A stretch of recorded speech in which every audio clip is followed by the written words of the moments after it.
Okay, folks. Good afternoon from sunny studio Rattigan in beautiful Maryland.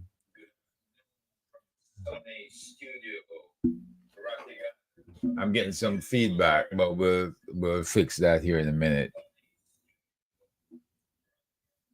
Okay. I see our faithful are here in force.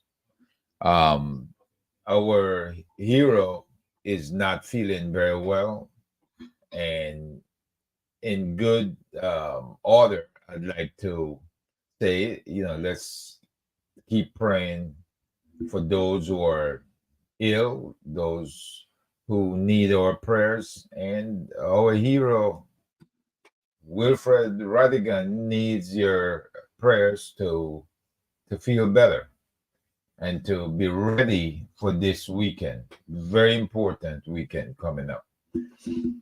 I'd also like to give a shout out to Mrs. Nelson and prayers to her because she's been having a rough time with her dialysis and in her rehabilitation as well. And I want to say shout out to all my fellow veterans and all the people out there who are having a rough time uh, getting well. Friends of the show, friends of the families, Rattigans, Nelsons, ISAT, everybody out there, get well. Now, we we are going to have a program this afternoon. We're running a little bit behind because of some equipment issues, but we're here. The good Lord has put us here, and He is guiding us today. He's been guiding us all along, and He'll guide us um, into and beyond Washington, D.C., onto Toronto, onto the UK, and back again to restart our program here in the US. We have been having um, a lot of pressure being put on us by the good lady at the embassy because she wants to shut us up and slow us down. But it's not going to happen. I've been accused of utilizing my position at the Institute of Caribbean Studies to lead this effort against the government. My efforts at Institute of Caribbean Studies has to do with the letter from President Biden, who would like us in the Caribbean and Latin American region to make proposals to fight against corruption, specifically corruption. So, in that effort, that's moving ahead. In the separate effort by the Jamaica Diaspora Crime Intervention and Prevention Task Force, as well as the One Jamaica Legal Defense Foundation, as well as the Global Jamaica Diaspora Council, we're moving ahead in a separate move. And we are going to keep the pressure up on these ungodly people, these people who could not care less about Jamaica's underserved population. And they keep proving it every day because nothing about the conference that they're about to start on Sunday says we want to help Jamaica heal after COVID. We want to help those people who were not able to participate in the funding that was sent to Jamaica, over $700 million worth. There's nothing that they asked for or asked the diaspora to do to help those people. They're asking the diaspora to participate in promoting big business. And big business has no conscience when it comes to the poor, has no conscience when it comes to the underserved communities. And fortunately for us, we are the ones that I believe the good Lord has designated as guardians of the Jamaican galaxy, including the underserved communities that are called upon to do the task at hand. You've got issues up and down the Caribbean, issues that the other islands are enduring, as well as Jamaica. Jamaica is not alone in its fight. You've got a report from the institute that did the corruption investigation on the Caribbean last year. Haiti is the most corrupted country, they say, in the Caribbean, followed by Trinidad and Tobago, and then followed by Jamaica. The report from the UN ODC that talks about the murders are saying that St. Vincent and the Grenadines, followed by St. Kitts and Nevis, followed by Jamaica, are the most murderous countries in the Caribbean.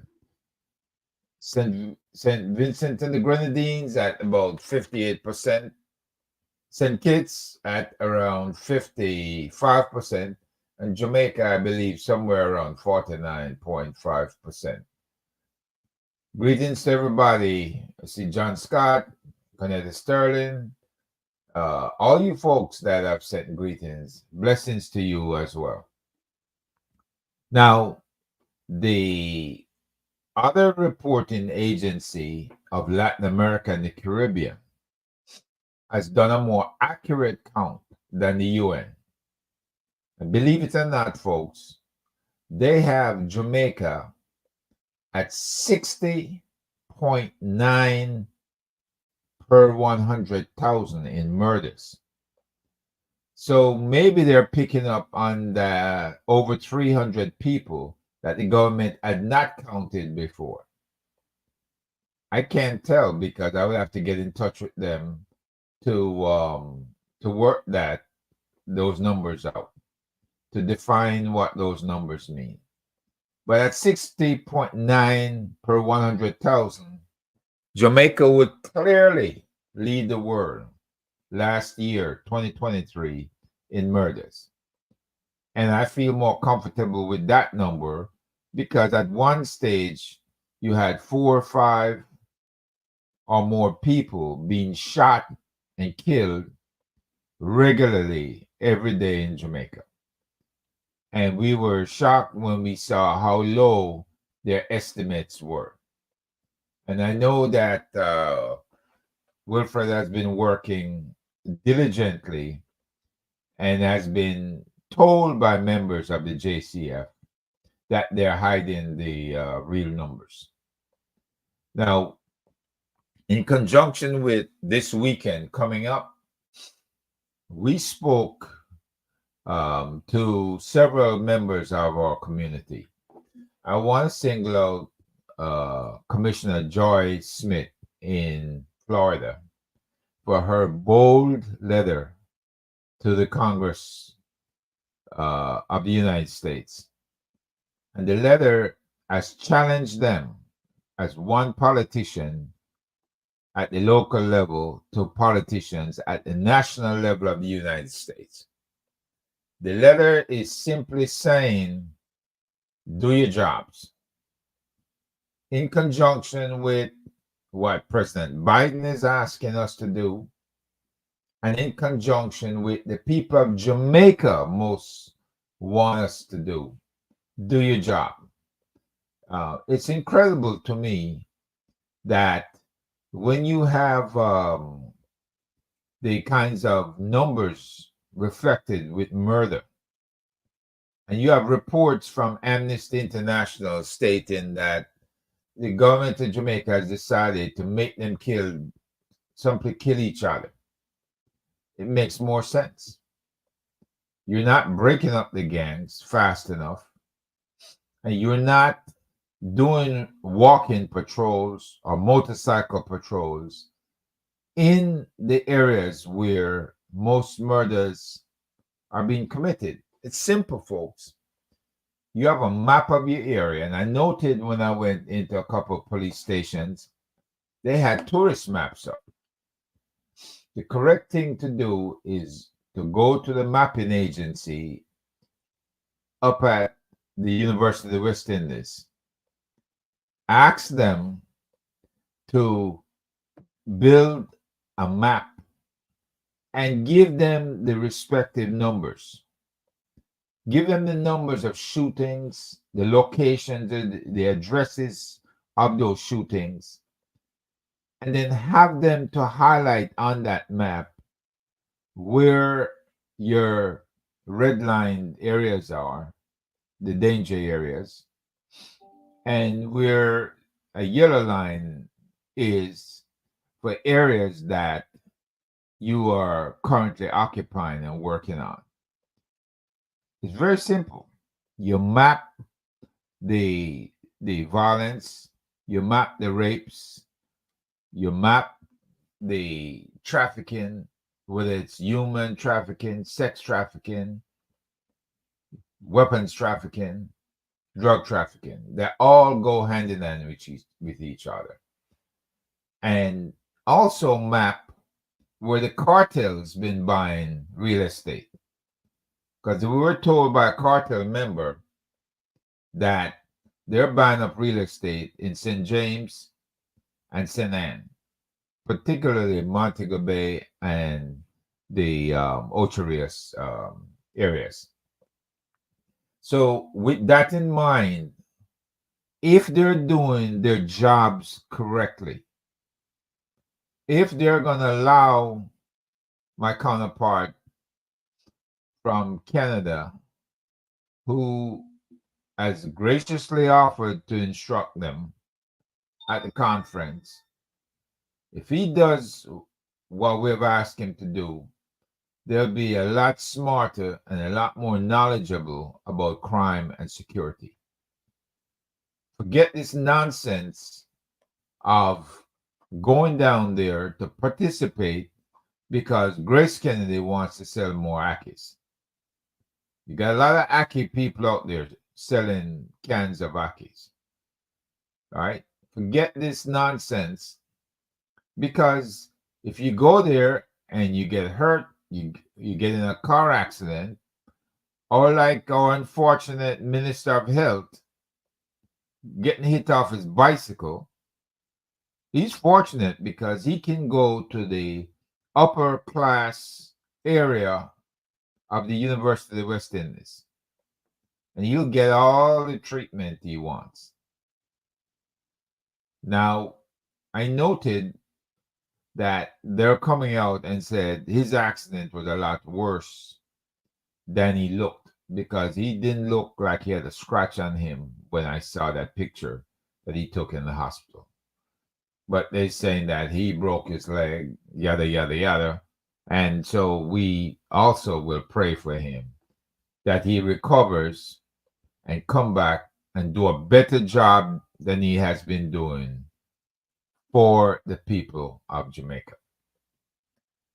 Now, we know that other than the healthcare area, that the U.S. government issued a travel warning to tell people coming to Jamaica to be careful, because Jamaica lacks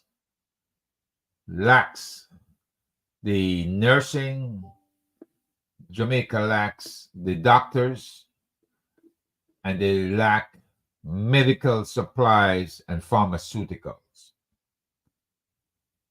If you've got to worry about what medications they're going to give you if you're in the ER, of all places, you get a stroke, you're supposed to get a certain medication within 4 hours, then you might be in trouble. If you, of course, can afford the upscale clinics that they have in Montego Bay and other areas, or the upscale section of the UWI, you're probably okay. If not, then you're rolling the dice, my friends. And this is what the U.S. government is warning us in the diaspora and elsewhere about.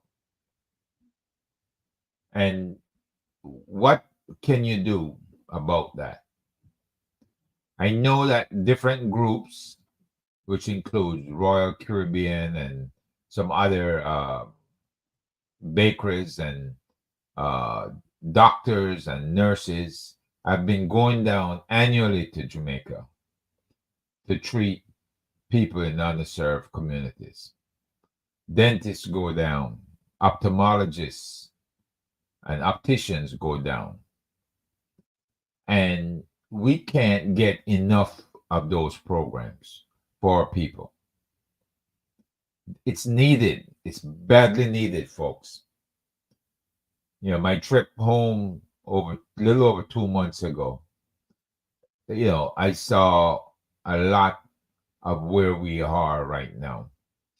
I saw people who were beaten and downtrodden and don't have any desire to push back against the government, because the government has been stomping them into the ground, going under people's beds and pulling them out because they said something about a corrupt prime minister, one who has not filed his proper declarations in 3 years. We're in the 4th year now.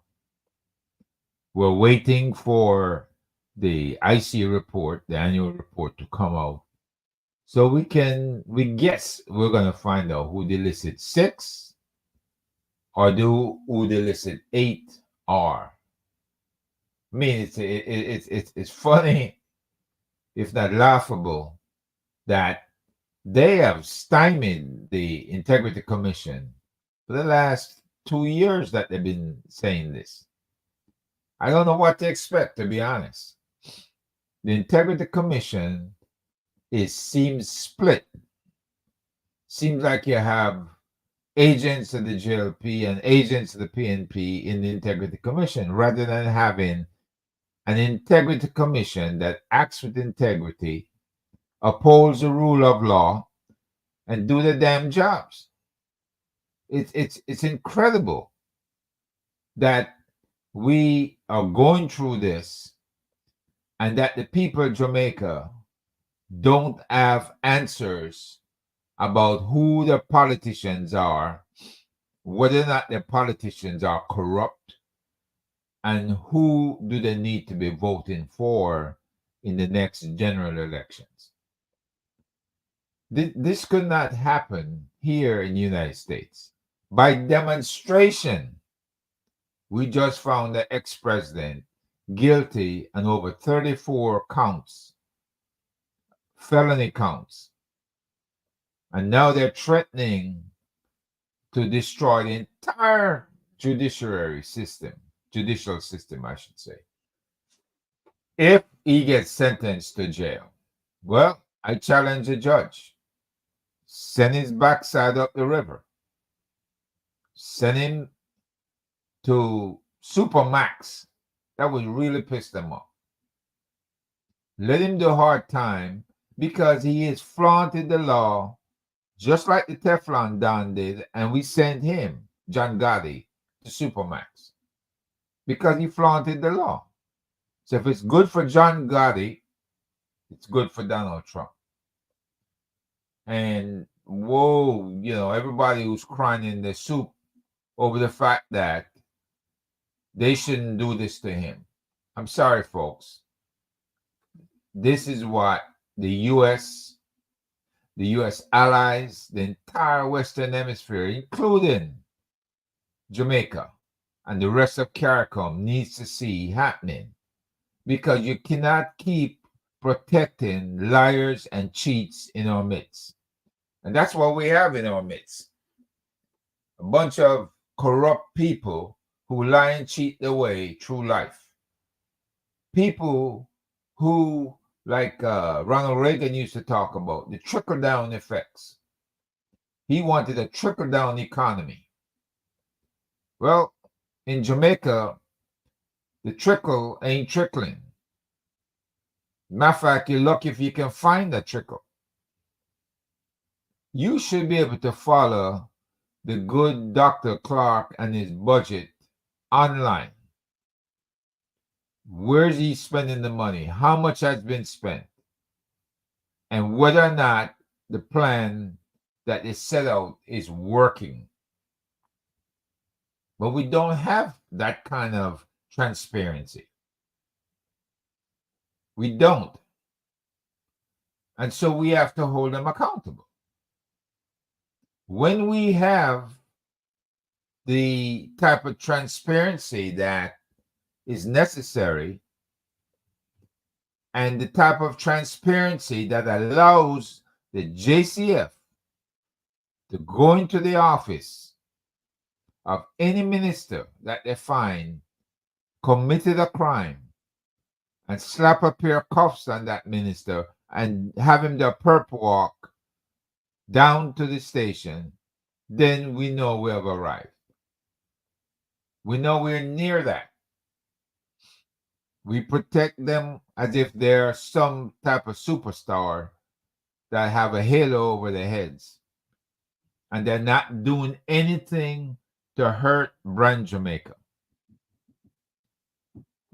Well, folks, brand Jamaica is in trouble, not by our hand, by a long shot.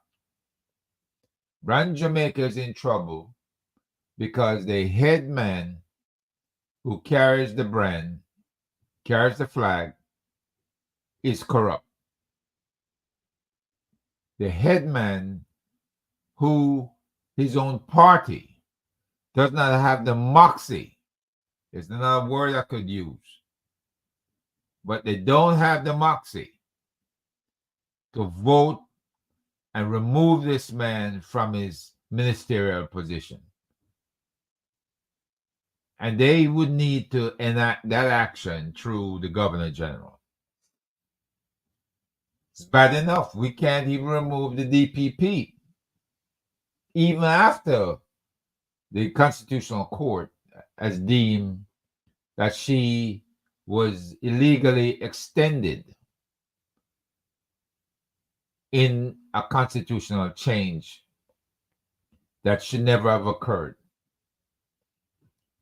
Now they want to run the clock some more, keeping her there so that she can ensure that their ship is steered in a certain direction should the Integrity Commission come out with an indictment saying who the illicit 6 or the illicit 8 are. So again, we have to push back. We have to make our voices heard. We have to come out to 1520 New Hampshire Avenue. Kevin had it up on the screen earlier. And we've got to let those people know that we are not in lockstep with what is going on. We're not going to tell this government that we love them. We want to meet with them, go to their little get-togethers when they come up here, and the ambassador calls us in, have us listen to them and their bogus spill. They're within 100-day specialties that they like to put out. And now it's not happening. There it is on your screen, folks. That is the building and the sidewalk that we're supposed to occupy. And it's going to go from left to right. We're going to fill up that entire sidewalk and into the parking areas, most likely. So we're asking people to show up early. Let's try to gather a good crowd by 8:30. So when those car owners leave, we occupy the space. 1520 New Hampshire Avenue. And this is very close to DuPont Circle. And you've got in the area 2 or 3 different train stations. And we can talk about that later. But the parking garage is directly across the street from that building. Right? Choose. I got something popping up here.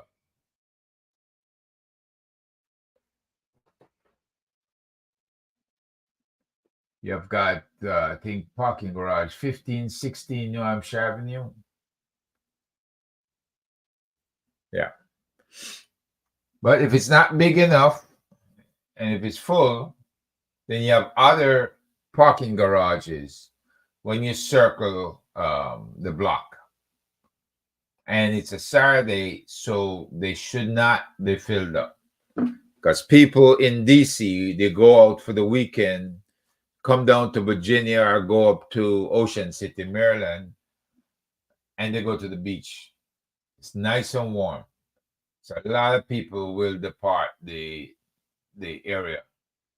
I think that is, if you come around a little bit more, you should see, there we go. There's that van going into the parking garage.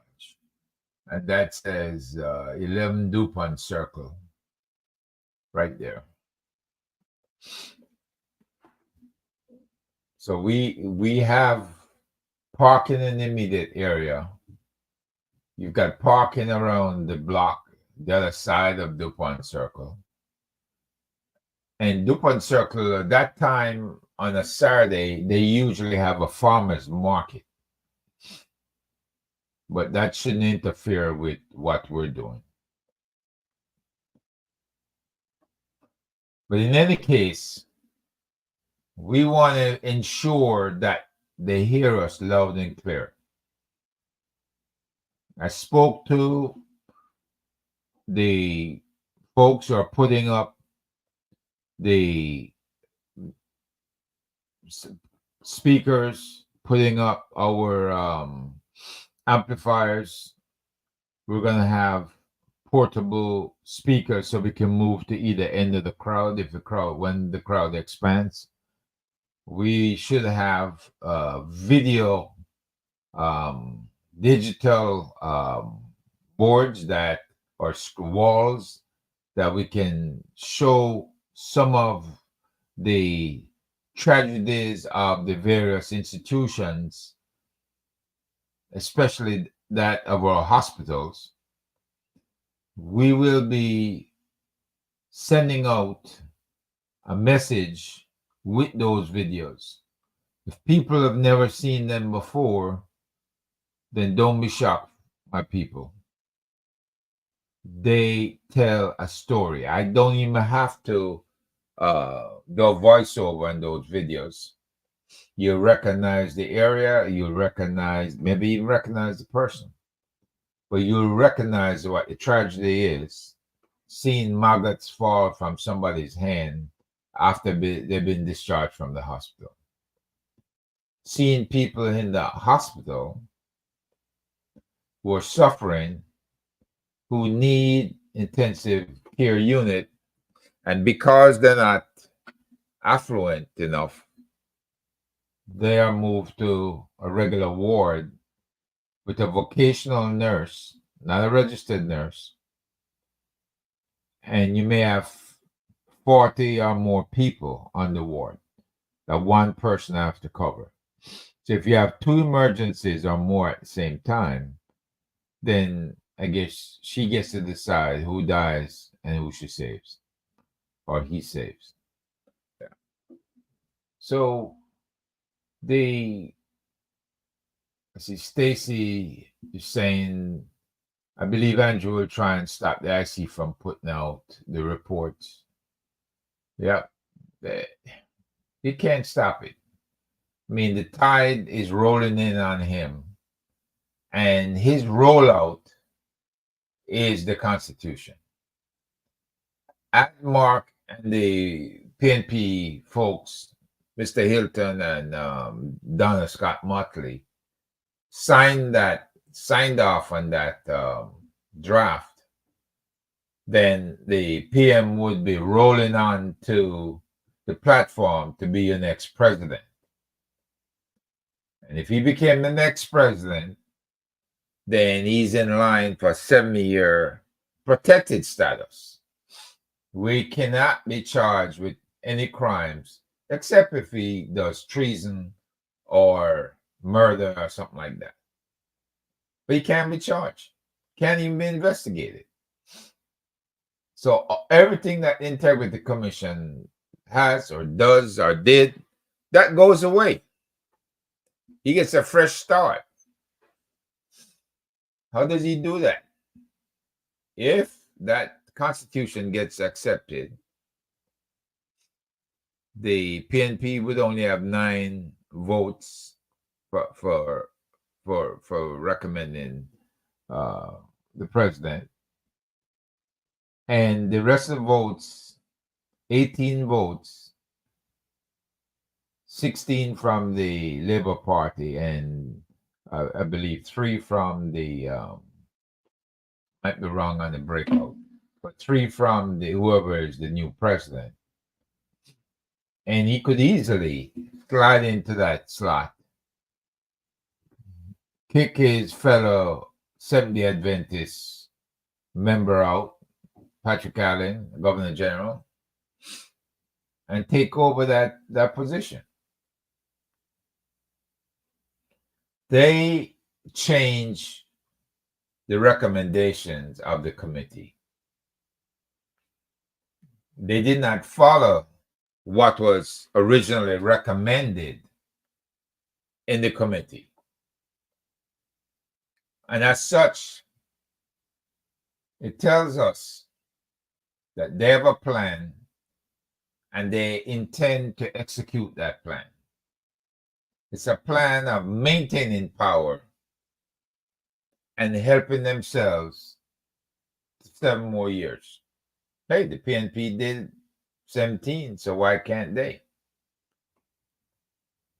PNP never ripped off anything near the amounts of money these guys are ripping off.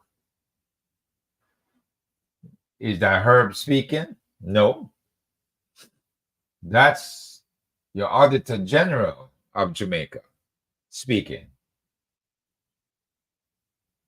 Rip off of $1.7 trillion or 11 billion.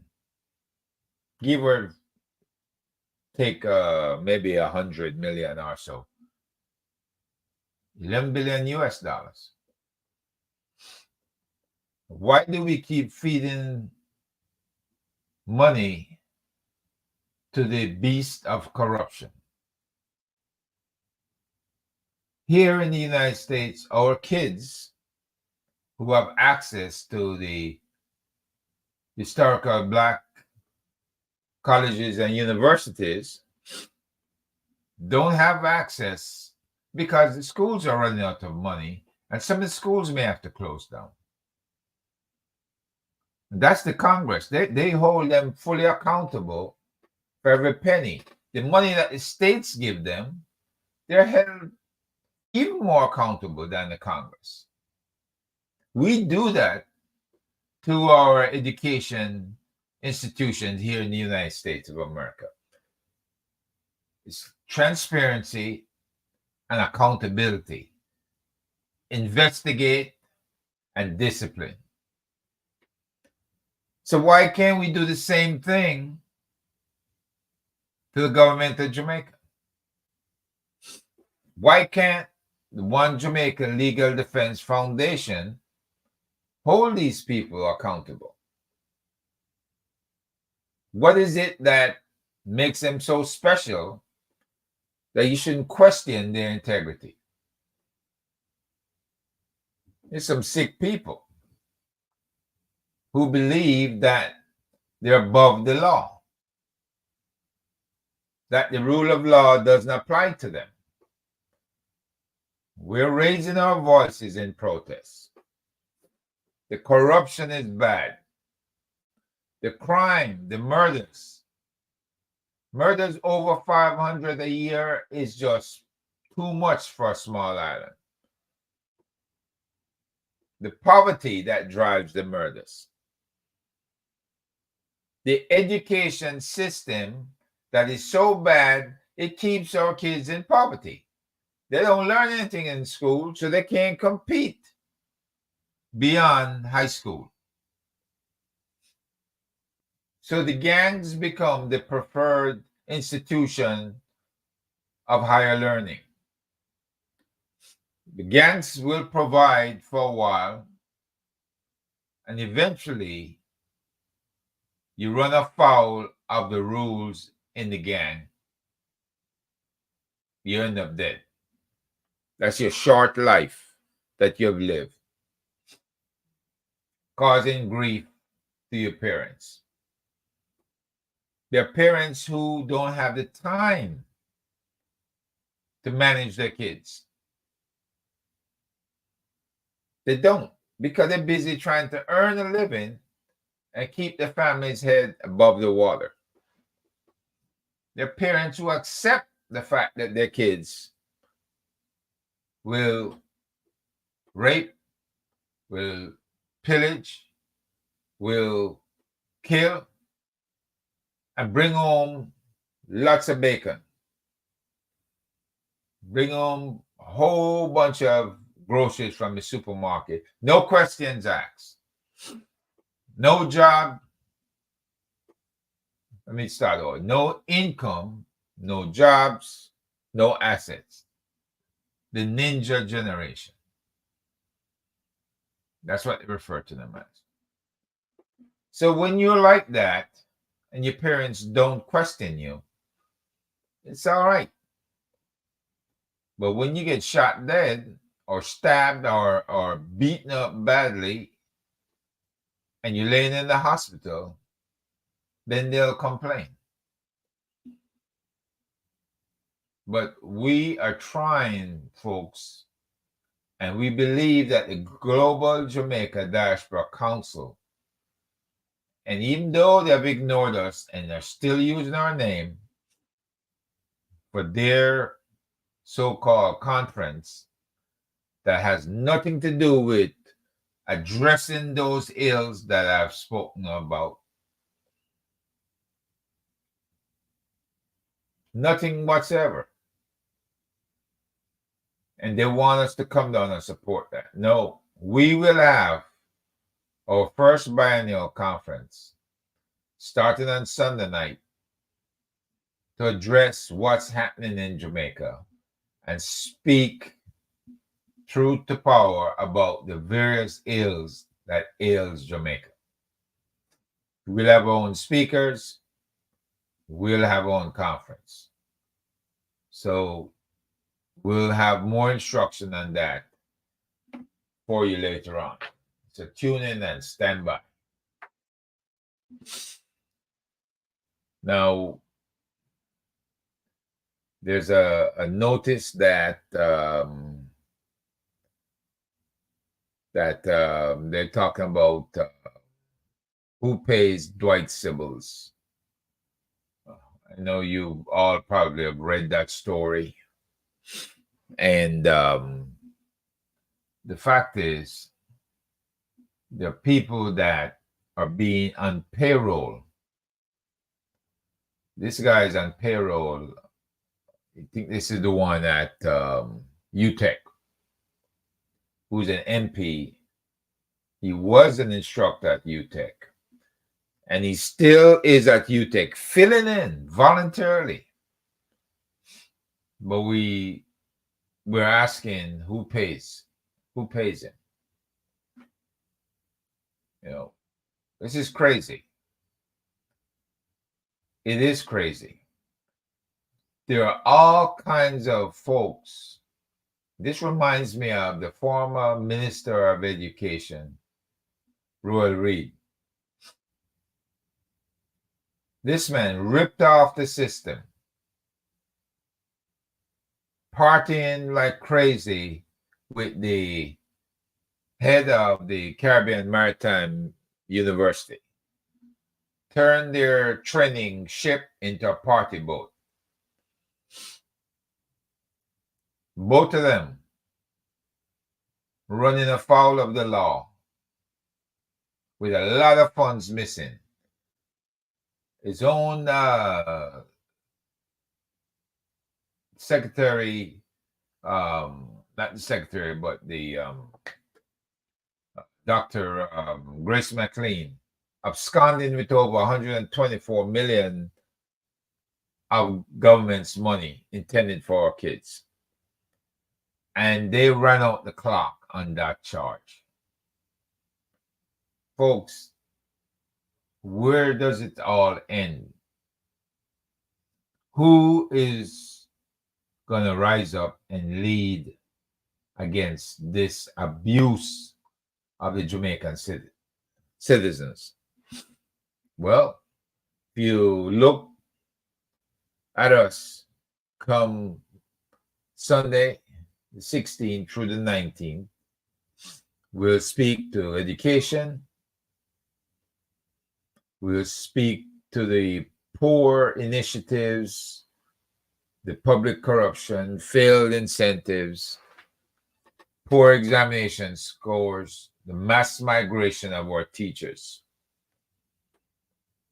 And by the way, the U.S. doesn't have clean hands because the U.S. is recruiting those teachers as well as those medical professionals.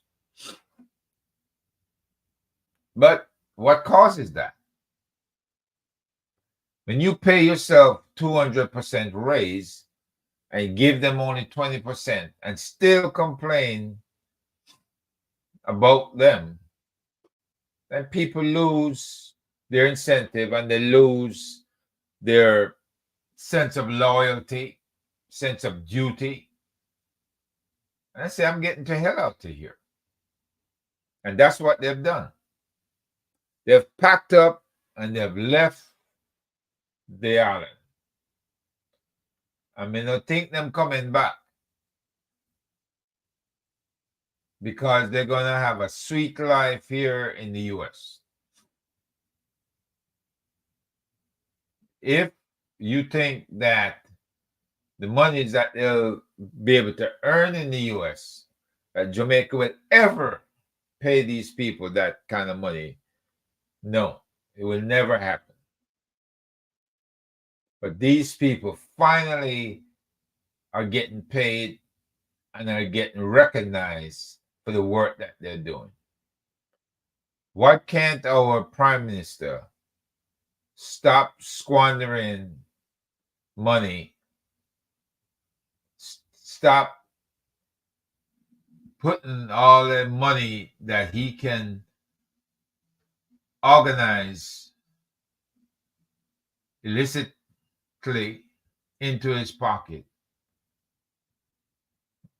going up to be worth over 190 million Jamaican dollars? Everybody, he says, can build a castle. I don't know how they're going to do it. Unless they do it with bamboo and palms and thatch and straw and other things they can find. But there's nobody going to be building a house like his that he has undervalued. That's worth at least 2 million US or more. People are hurting. Spoke about healthcare. Healthcare, the people are hurting because the professionals have left. The hospitals are a failure. People sleeping on the boards, sleeping in truck tires covered with plywood. People who cannot get the right medication. Right now, I'm spending over 70,000 Jamaican dollars to help out two cousins, one with a stroke, one who needs some mental health medication. That's extremely expensive. This is a tragedy because my cousin spent 2 or 3 decades working for a government that is totally not in tune with helping the people of Jamaica. Hopefully they can help her. Hopefully. Lastly, the national security, mismanagement of resources and personnel. Somebody asked me today, what was the Leahy law? The Leahy law is saying that if your law enforcement, your Ministry of National Security, if your legal system abuses your people, abuse them, kill them, applies the state of emergency that the courts have deemed illegal, that's enough reason to have all training sponsored by the U.S., monies given to them by the U.S., over at least $60 million US. All of that gets suspended. The Army, if they're supposed to be going after a course that the U.S. sponsored in the past, they will not go. We saw in St. Lucia a situation where a senior superintendent was at the airport to get on a plane to go to a course. When they hit them with the Leahy law approval, they just pulled him off the plane, told him, you're not going. Jamaica's security needs to be shaken up. We need to change. We need to show respect for our people. We need to stop slaughtering our people.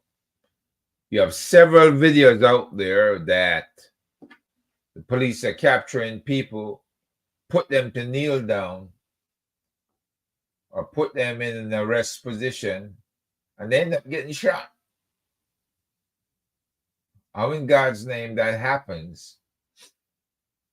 Once a person is down, once the person is in a position not to resist, you could even put your weapons on safe.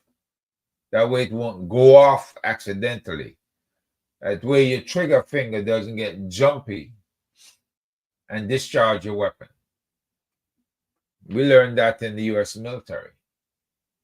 And I'm sure a lot of these police officers who've been to the U.S., the UK, Canada, and some of the Eastern European countries for training must have learned that somewhere along the way. Now, these human rights violations that is supported by our Governor General, who happily signs away each time the Prime Minister says SOE time, he's in violation himself.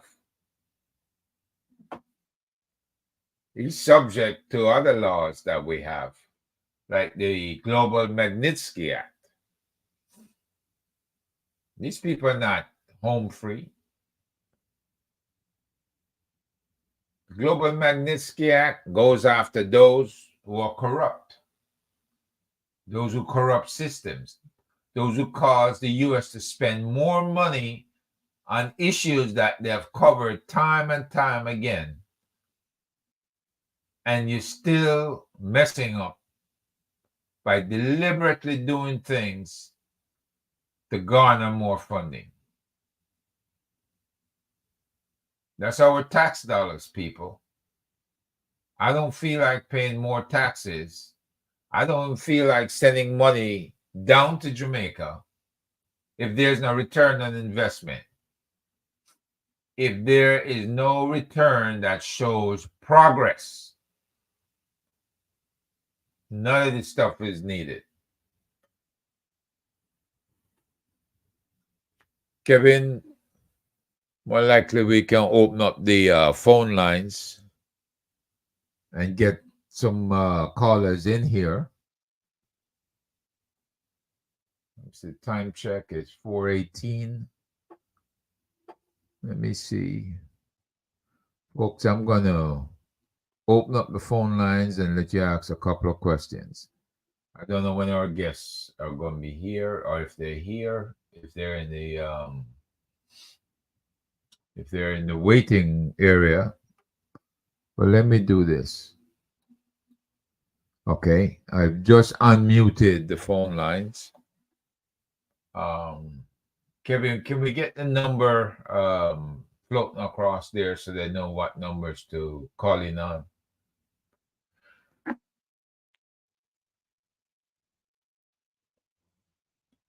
Good afternoon, Miss Wallace.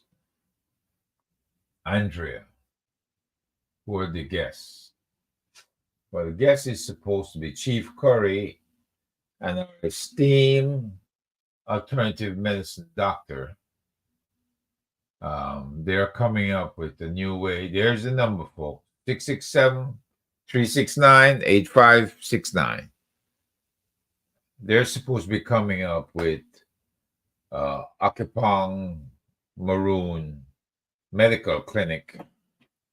And they should be on to discuss that.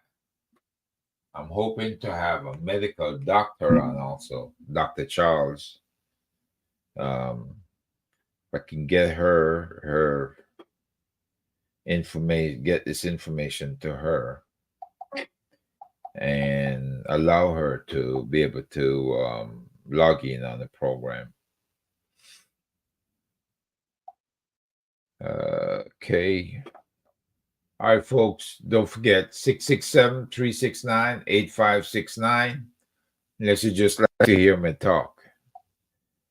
And I know you don't. So if you do, you can put it in the chat. I appreciate it. Thanks. Now, the calls can be about anything: education, health, national security, anything that we discuss. Let's figure out whether or not these folks are above the law. I'd like to hear your perspectives. I'd like to hear you talk about how we're going to resolve the ills in Jamaica by protests. What's the reason for the protests? What does it mean to you? What do you want from these protests? Okay, so let us know, what you're thinking. We just don't have protests, so we go out there and we all look good on camera. We have been working very hard on the protests. I've been averaging, folks, I'll tell you, 3 or 4 hours sleep a night. And I've been getting up. 2 days ago, I was in Richmond, Virginia. I was going to all our restaurants and our groceries stores down there, handing out flyers and talking to people. So I'm going to try to do the same in Maryland come Monday. Tuesday, I want to do it in DC because I'm working on the local crowd, the local people. Everywhere you go, if you go to Facebook and you put in Facebook, Jamaica, you should see our ad pop up. You put in the Jamaica protest, you should see the ad pop up. So it's in Facebook. Facebook has a group with over 1 million people, and all the Jamaican groups should have that. And we now are working on some television stations as well as radio stations. We sent out our information to the 2 stations where the ambassador did interviews down in Miami with Miami Herald reporter. We sent him our information. And the other place was with Roland Martin here in Washington. We certainly sent him the information. We have not heard from neither of the 2 because I'm sure they're embarrassed. They let Audrey on there to talk, and she never once mentioned these issues.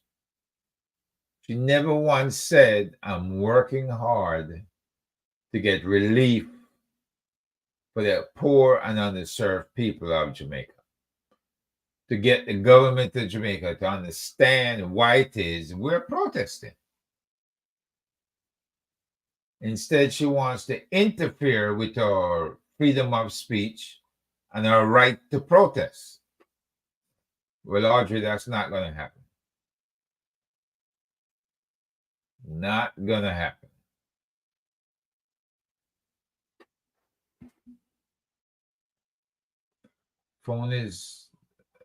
The phone is off. The phone is not on. Lord. Kevin, I took number 4 unmuted. Keep wondering why is the phone off.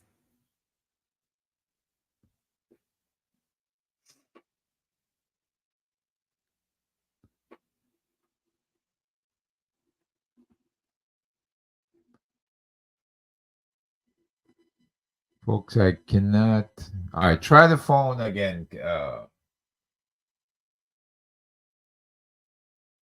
Let's see if we can get any calls in.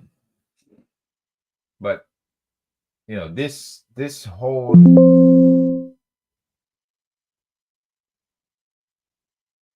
entire episode, folks, in Washington, D.C., is an exercise in our First Amendment rights in the United States of America as the diaspora.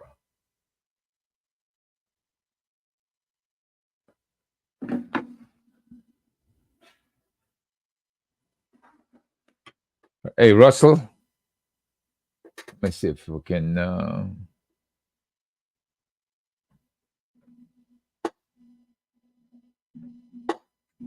Thought this phone was on.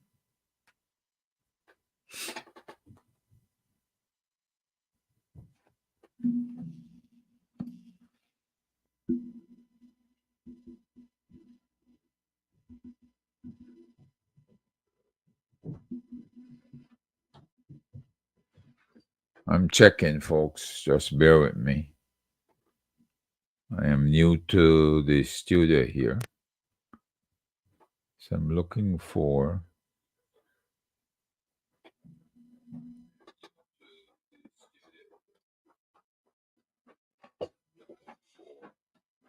Is the phone not on? The phone is on channel 4. Channel 4, yeah. Unmuted. It's unmuted. See, this was. Is the phone not on? Channel 4, yeah. This is it, right?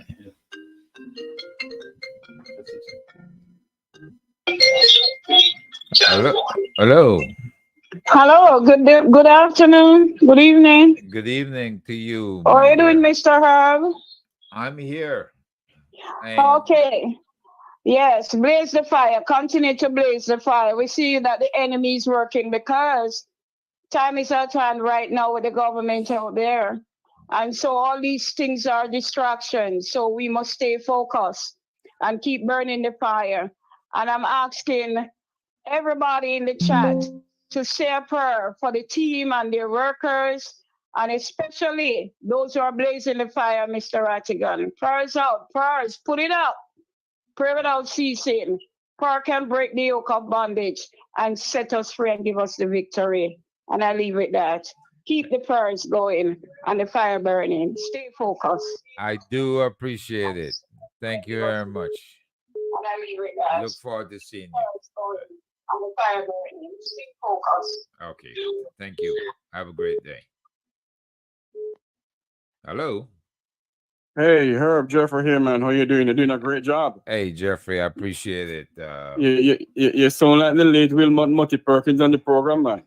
You're doing a great job. I won't take any of Mutty's glory from him. He was very good. Yeah. Yes, indeed, But indeed. Go ahead. I just want to tell everyone out there that if we don't need you, if this is the time that we all need your prayers. Every single prayer is needed right now. We need your prayer from now straight back on till the demonstration and after the demonstration, because the devil is trying to do something to disrupt us, and we need your prayer. We need your prayer. Rattigan need your prayer more than anything else. We're asking you out there, if you're not prayer warriors, become a prayer warrior and start praying for us, because we truly need your prayer. And the work that you're doing in Washington, Sir Herb, is phenomenal. You take the flyers out and you take them around and you give them out and so forth. So we're asking everyone to come and support us. Support us in any way you can. Support us in any way you can. Come on out, be a part of the cause, be a part of the change that we so seek in our country. As I always said on my program, the change that we seek in Jamaica will never come from the People's National Party, the Jamaica Labour Party. It has to come from us as Jamaicans, whether we're in Jamaica or we're outside of Jamaica. So we need your prayers supporting us. For all that we're doing, I'm asking you all to pray for Wilfred Rattigan. Pray for him more than anything else right now. All right? It's nothing detrimental, but just pray for him. Thank you, Sir Herb, and continue the great job you're doing. Thank you, Jeffrey, and blessings to you and your program. Yes, man. Thanks much. Big up. Let me see. All right, folks, lines open. And we want to hear some more, especially those people who are coming in. We want to know that you have sent the Rosemary. I will see if Kevin can flash you the flyer or send you a copy of that flyer so you can share it on your platform. If you can, in fact, reach out to me in WhatsApp at 703-608-0358, I will ensure that you get a copy of the flyer, Rosemary. Thank you.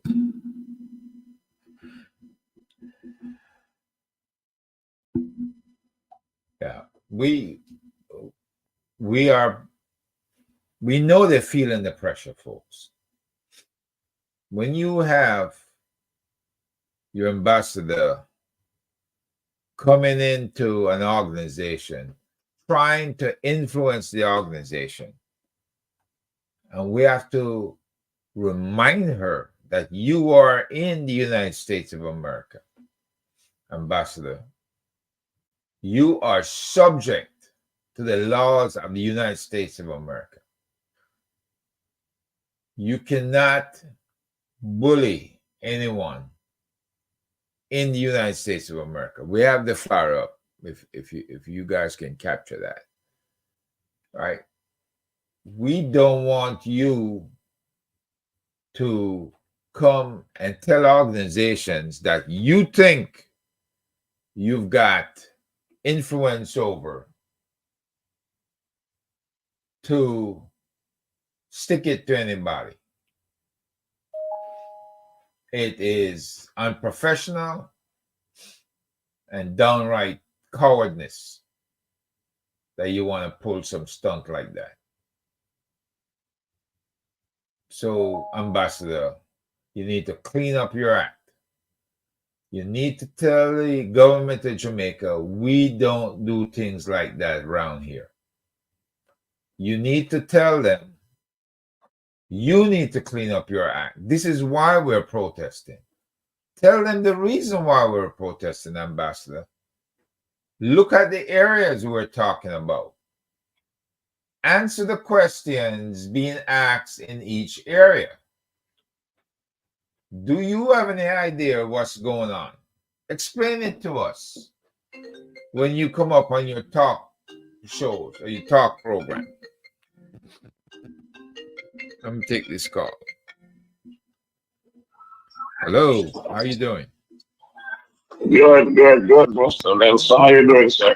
I am doing very well, thank you. All right. God bless you, sir. Thank you. What am I talking Yeah, about? man. This first Yeah, man. You're talking to Rick. Rick. I'm in Jamaica. In Boston, though. You in Boston? Yeah, I don't think, you know, but I want to buy a shirt, you know. Yeah. I was hoping that you Boston folks could drive to New York and Yeah, well, link to the New York. I'm not able because I'm paralyzed, you know what I mean? So I just want to get a t-shirt and support, you know. Okay. Well, we have the One Jamaica Legal Defense Foundation, OLJDF.net. And if you are able to register on there and leave in the comment section that you would like to have a t-shirt and then leave a number or something, we should be able to reach back to you and arrange for you to get your t-shirt. Okay. So if you know, okay. the other way is when you do make your Contribution also. Yeah. You've got Zelle where you can make a contribution. These t-shirts are $25. So if you do a $25 t-shirt and then say in your Zelle that the comments that you know you wish to get a t-shirt, we should have your full information. Okay. All right. All right. I'll do that. So bless up. Bless up, Okay. brother. Keep burning the fire, man. All right. Yes, sir. You know I will. All right, Mr. Nelson. Big up. Big up. And Rattigan. And wish Ratty speedy recovery because we're gonna need him. All right. Big up everyone. Fahrenheit. All right. All right, brother. That's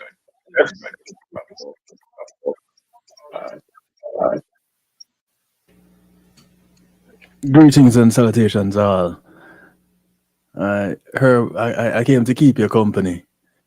I am glad to hear your accent voice, you know, and that's great. That is fantastic. Let me see. We're waiting.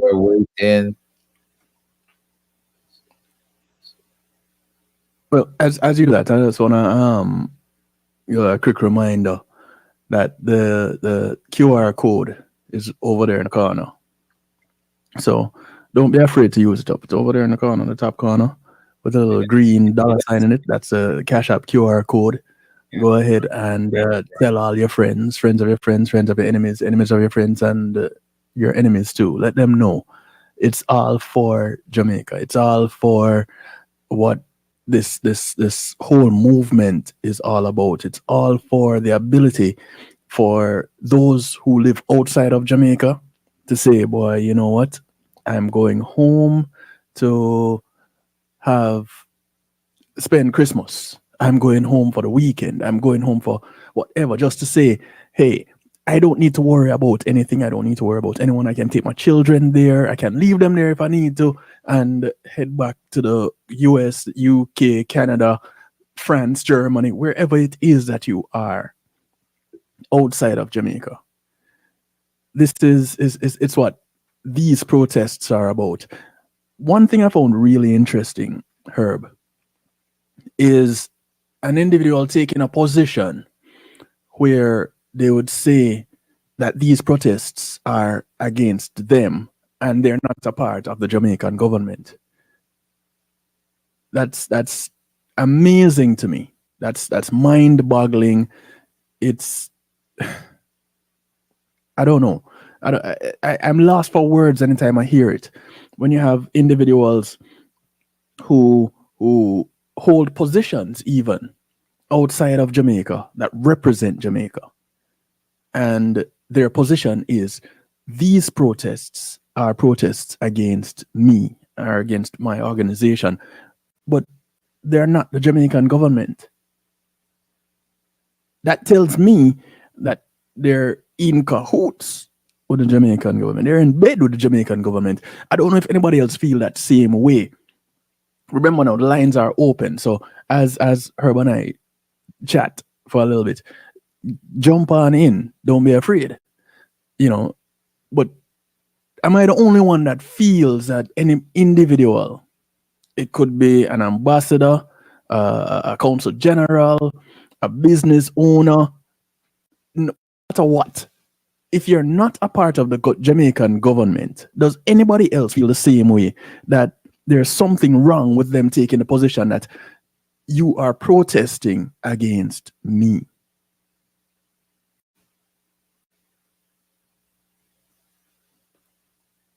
Hey, Prezi, welcome.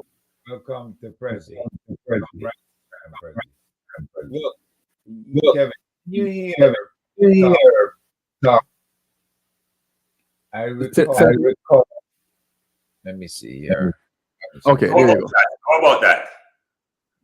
Oh, much better, President. Greetings and salutations. Well, Wagwan. Hold on the herb. Yeah, well, it's in the chair. You're looking at Mr.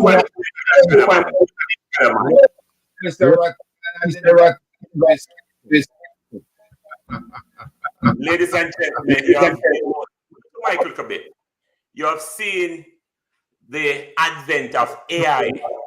Look at the man. He look like Herb, but his name say Will. This is modern technology. Look how we can turn. Just show you. Keep blocking it. Next. But I've been here.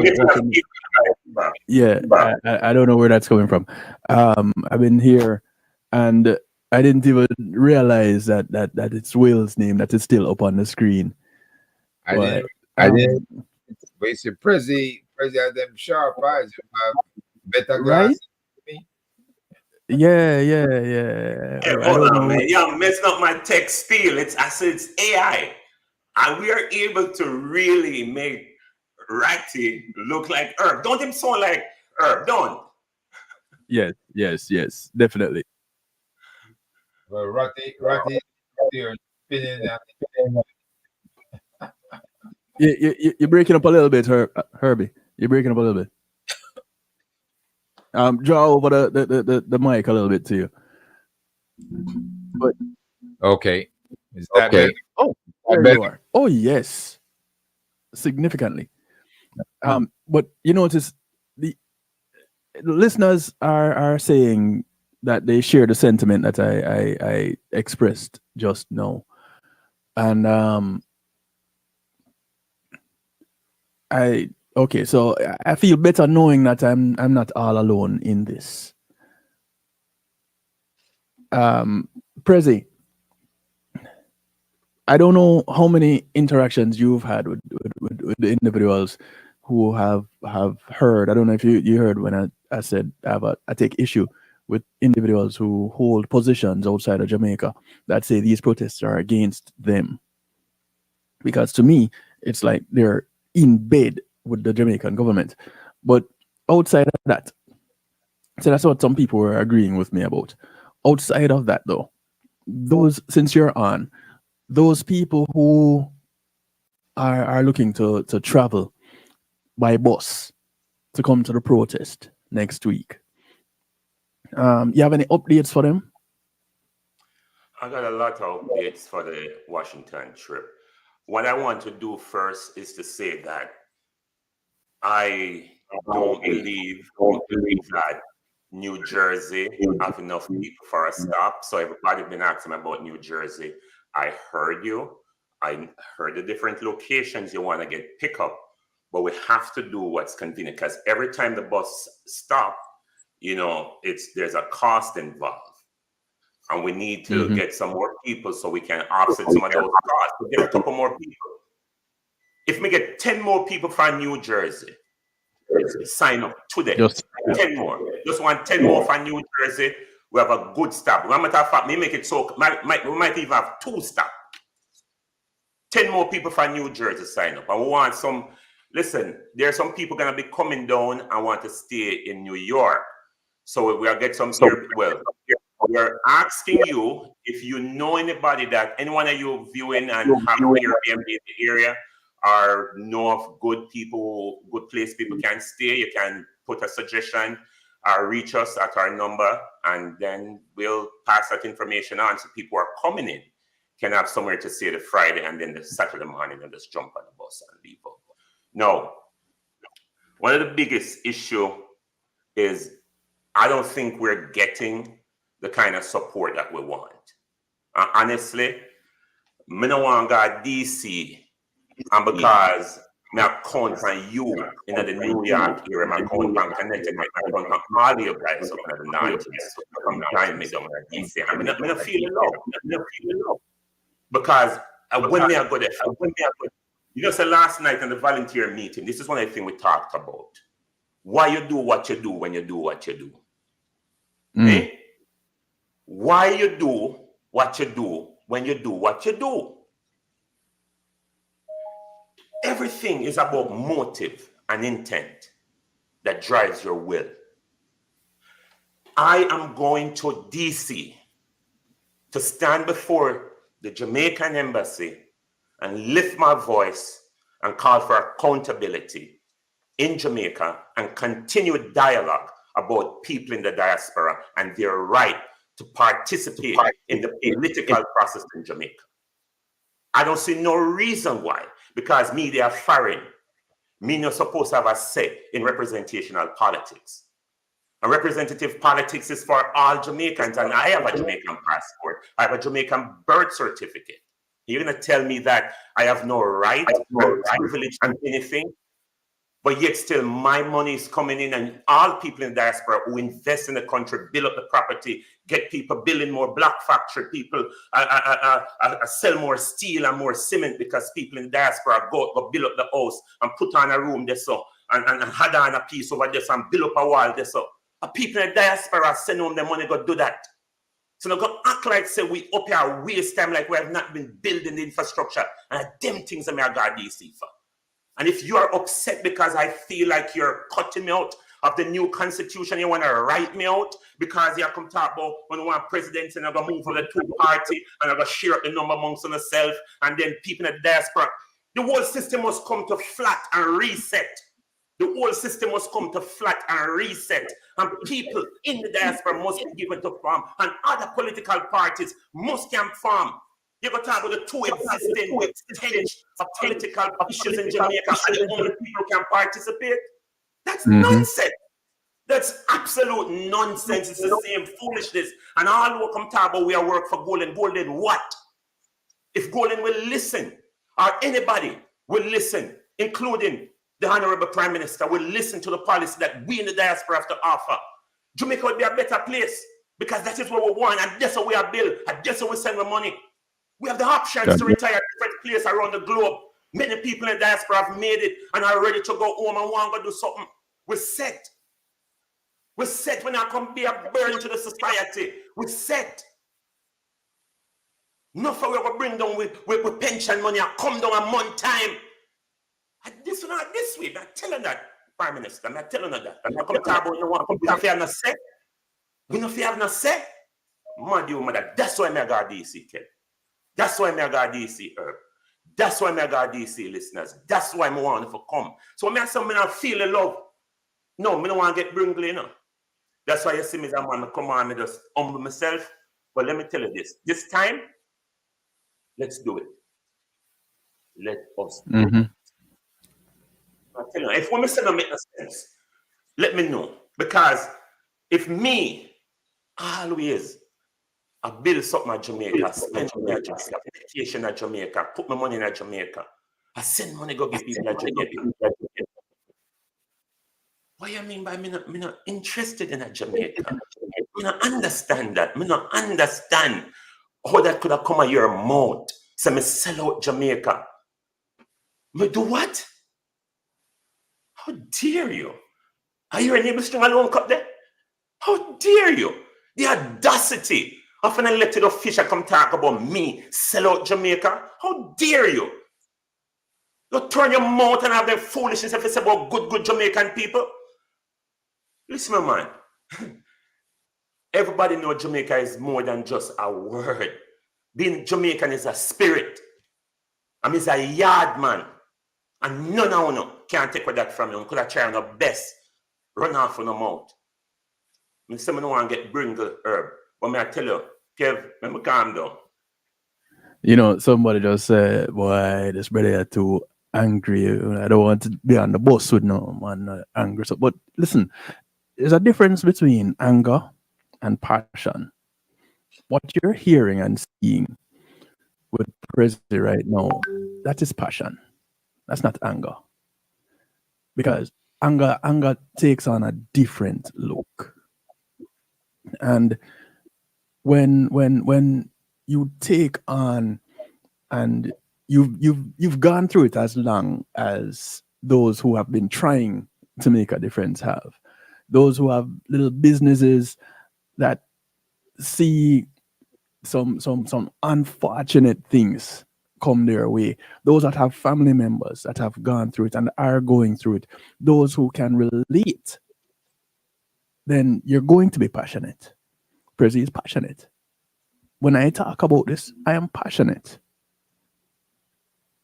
You can know when I am, if you catch me on a Saturday evening doing Saturday stew, you don't get this, Kevin. If you catch me on Monday through Wednesday on the night shift to DJ Kevin stew, you don't get this. This is what you get when you're passionate about something. I am not one who go to Jamaica regularly. I have no business in Jamaica. Not that I don't have any business going to Jamaica. There's a difference. I'm not running any business in Jamaica, but I'm passionate about my Jamaica because I have children here in the United States, made in America with Jamaican parts, and they can't tell you anything about Jamaica. No, a part of it is, resources to do it, but separate and apart from that, if the resources come, you don't want to go because you're afraid you won't be able to come back. You're afraid that is either crime or bad health care going to be your downfall when you go to Jamaica. These are things that are not marketable. So what do you end up having as a marketing strategy? You advertise tourism. So all them resorts that on the North Coast, South Coast, East Coast, West Coast, wherever, all of these places are what get the attention. And who suffer? The Jamaican people. Now that makes sense. Because it doesn't. And this is the passion that you hear Prezi talking about. This is not. It's not. Go a little bit further. It go a little bit further. Look on I know it go no further. No, listen me. Look on where we are trying to. Let me tell you something. For all of us where we're today, Herb start the show and Kevin jump in, the Prezi come in, we're at today. What's the reason, explanation? How are we looking for what's coming on? What is the temperature of the movement? Last night I was talking to some volunteers to the OJ there, and one of the lady on the Zoom meeting said there was a party that came up as a third registered alternative party, and they had a little buzz. And then they fizzled out. And she said, you know what, I'm so happy that you guys are doing this. And I want our thing. And I said to her, consider yourself privileged.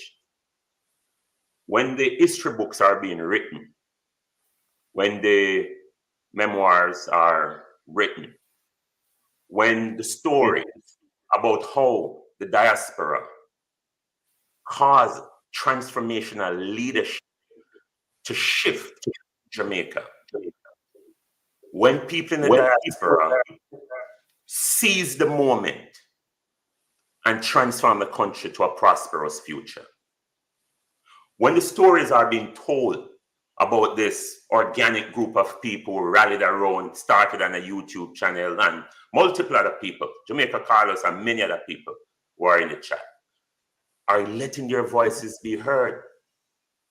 No, it goes deeper than this when we talk about the passion.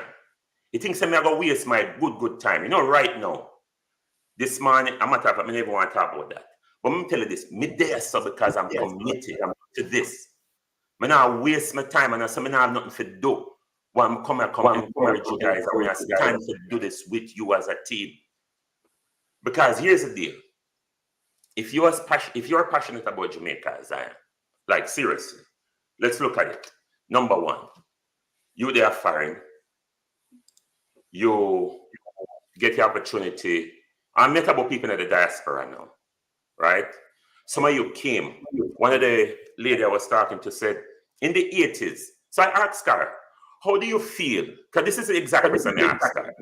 How do you feel when people look at you and say, you people in the diaspora, full up a talk, when you run and left Jamaica and we don't have suffer, and then you come back from Qatar, when you want to stay foreign and come control or we are go through, when you left and go get from the foreign experience, you know, go get in a good life, and then you want to come act like you don't want to come take it over. How would you respond to someone who have that type of energy or feeling towards people from the diaspora? And she said, you know what I would do, Mr. President? I would listen to them. I would listen to their experiences. I would listen to the pain. I would listen to their position. And, you know, what I got from her was so impactful to me, because a lot of people can feel that way in Jamaica, that people in the diaspora come going like, so we want to come take over, and then come going like, say this and the run left Jamaica, because some people can have that feelings too. And I get it. And if you do, I'm going to ask you again, is Jamaica about when I sleep at night time or about where my heart is? Is Jamaica about, you know, because many people who have green card, like some of the people them who are upset with citizenship, they have green card, they have privilege. They can come to America anytime. They have to stay in America. It's a commitment to pay taxes in a foreign country. We're not talking about. I mean, everybody who was outside of Jamaica, whether you for the Jamaica Labour Party or for the PNP party, or maybe you're like me, who is apolitical. I have no, let me tell you this, I have no loyalty to no political party. But we need political leadership to run country. Country needs politicians, right? You can't have countries without politicians. But what we need is checks and balances when it comes down to politics. We just need people to do their job. As Herb said, just let the Integrity Commission do their damn job. Do your job. And my last point, again, why I'm so passionate. When I trained as a police officer, I see a certain level of hypocrisy in law enforcement. You know what these politicians do? They feel like they own the police. The police can't even investigate politicians so easy. Because the moment you see there's something, you say, yo, that's not right. The man say, yo, that's tapping for you lose the work. And that's it. You have to shut up as a police and turn your cheek. These politicians, they own the police then. And you can't have a country and moving into the future. That's what I call it. Because you have to have accountability. The police, as Herb said, must can walk into any political office and put a bangle, put a handcuff on a politician hand and march him out while TVJ and CVM and anybody else out there capture the picture. Look what happened in America. Every time the police are going to do a raid, they give the news media an update. The news media is conveniently waiting right there to capture what is happening because they have all the facts.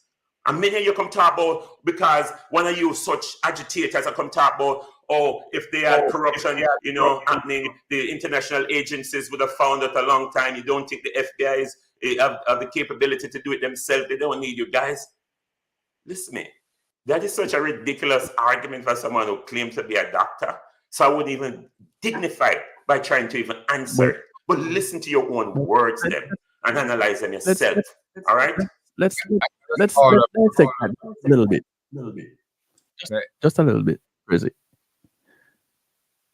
The FBI would come in and do whatever. Okay, not a problem. Sure. We had somebody right here who was in the FBI that is telling us how the FBI operates, that tells us how things are done. Who now is going to come on this same platform and make a statement like that? That doesn't make sense.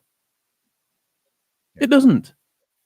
Kev, we have a caller from the UK. Let him come in. Yes. Caller, go ahead. Sir Herb. Yes. Bless you, man. I want to bless Mr. President and also Kevin. Yeah. Sir Rattigan.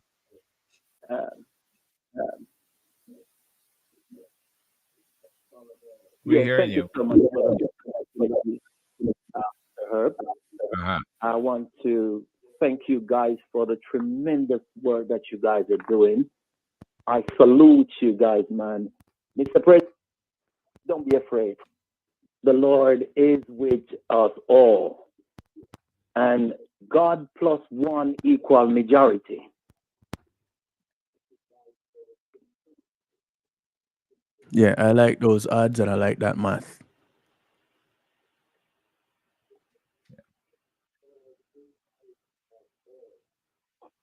You there, caller? Caller, you still there?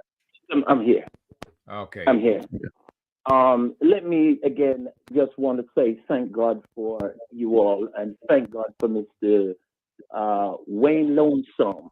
I want to thank God for Mystic Sensation. I want to thank God for Carlos and all of these guys that have been really being our eyes, our feet, our hands. Man, we are 100 behind you guys. And please to let me say that regardless of the storm, don't worry about the storm. And because it happened, we know that the God we serve, He's the master of the storm. We are praying for you guys, man, because the truth of the matter is you guys are fighting for a cause. And this cause is something, it's in history. You are our evil, man. And as I said, regardless of what happened, just keep burning the fire, man. We are behind you. You may not see us, but I tell you that all our effort, all our energy is behind you guys. And guys, I love you guys, man. And thank you all. You are fighting for us. You're fighting for our children. You're fighting for our grandchildren. It's nothing about just trying to be seen or want to get no credit for anything. This is justice. This is right. You are doing something that is right. And I love the way you said it, Prezi. When you know you have a cause to do something and you know what you're doing is right, you put every energy, every effort, you put everything behind it. And as I said, I haven't seen Mr. Rattigan, but thank God for him. We're praying for him, man, and we're praying for his family. We're praying that God will bless everything he touched. God will bless it. Mr. Lonesome, we're praying for you guys, man. Please, to know we're praying for you all, man. And as I said, remember, man, God plus one equal majority. You are doing a good work. Don't come down, my friend. We are going to build a wall. It has been torn down, but you know something? We are going to build back the wall. And to God be the glory, man. Thank you, guys. Thank you. Thank you. Our blessing are with you, man. Our prayers and thoughts are with you all. So take him and call. Have a blessed day now. You too, my friend. You too. Bless Sir you. Herb, Thank you. we love you. We love you, man. God bless you all, man. Thank You have a blessed one now, yeah? You too now. Be good. Take care, man. Bye-bye. For those who were also wondering about ISAT, he is currently doing preparations with the appeal team. So he can't even get away to show his face and make a statement. So he sent in a message to let us know, to pass it on to you all. But you know, hard work, it never ends when you've been given certain tasks to do. You just get more and more and more. Pastor Ricky, much love. We have Chief Curry waiting in the wings. Yeah. And Dr. Ben was supposed to also be with us. Chief But Curry disappeared. yeah, he disappeared from the screen. So as soon as he comes back, we'll just go ahead and add him in. But while we're waiting for that, Dr. Ben, do you know where Dr. Ben is? no, I got no word from Dr. Ben. I just saw, and then the chief just dropped off. Maybe if you can drop, if you can just hit your call button as if you answer. Guys, while you're working on that, let me address a comment in the chat. For the caller, the person in the chat, Pastor Ricky Big Up, that says that we have the best prime minister right now. I'm not saying yeah nor nay to none of that. Nobody's talking about the prime minister personally. Everybody's talking about accountability. And if it's about accountability, that is what we're holding the prime minister to. His fiscal policy and every other area of his administration or him lead him office, that's a different story. But we're talking about accountability against corruption. And the general is in the house. I yield back to you. Our last caller here now is Kev. Before we bring Chief Curry fully on board. Greetings, Chief. Blessed to you. Greetings, gentlemen. Are you here? Greetings to you all. I am a caller, Nico. Look forward every Saturday for the program. I just want to commend you on the good work that you're doing, the information, the enlightenment of the things that we are here and the we know is going on. I really, really appreciate it. And I'm just praying that God will continue to strengthen you all and keep you. And please don't get discouraged. Whenever time somebody is doing something good, there's always somebody to beat you down. Just like when Jesus was doing good, they do him all kind of displeasure. But I don't think he stopped doing good. So continue the good work. Remember, there are a lot of people praying for you all. So continue to know that what you're doing is really valuable to people like me, because I don't know much that happened around this country in Jamaica land that I'm living. But just listening to these programs, your program, it really, really opens a lot to know how corrupted Jamaica is that I am living in. So God bless you all.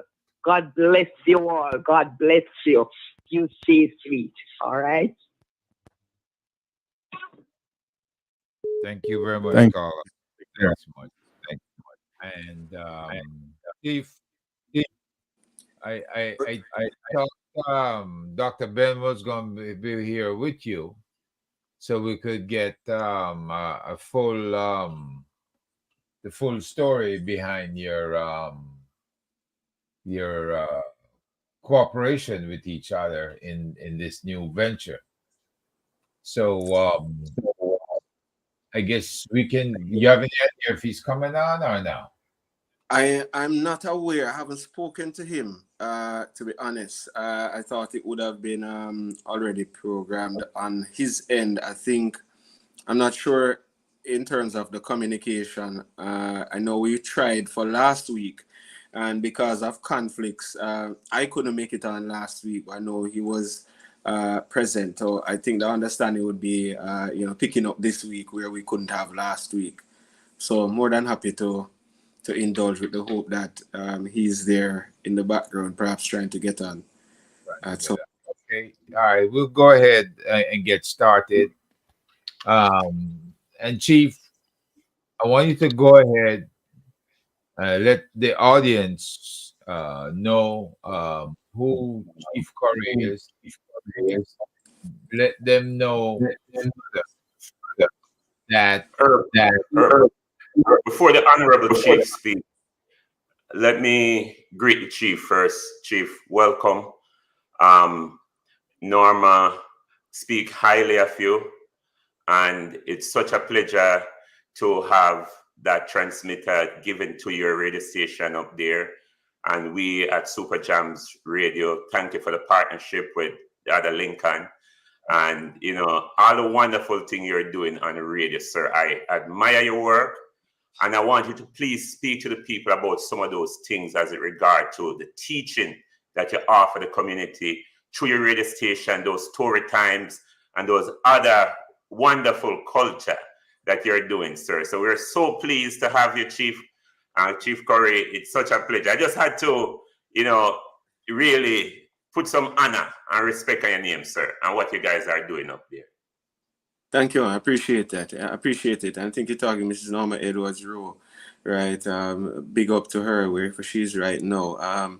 There's been a lot of work that has gone on. Are you hearing me clearly, guys? Yes, yeah, you good, Chief.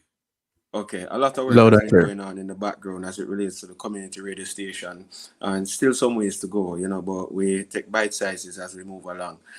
So recently I think there was a project that was completed to enhance the output and the capacity from the radio station itself, and there's also the onboarding of an online web platform. And I think, to date, all of that has been going well, and it was a pleasure working with you guys for the short time and looking at the prospects for going, building out a more educative, informative, cultural-based radio station emanating from here in Accompong. So for those who don't know, I am Chief Richard Curry of the Accompong Maroons, emanating here from the heart of Cockpit Country, in the parish of St. Elizabeth, bordering St. James, bordering Trelawney. And the Maroons, as you know, has a history spanning way over 350 years on this island before the time of slavery, and labeled as the inhabitants of the island, subsequently called Maroons for the nature of their mindset of freedom and liberation, because these were the Negroes that they would describe as evasive, the ones they could not capture, those who they did enslave and would eventually escape, then joined these other free Negroes, as they were termed, in these mountainous ranges of the island. They later described them as Maroons.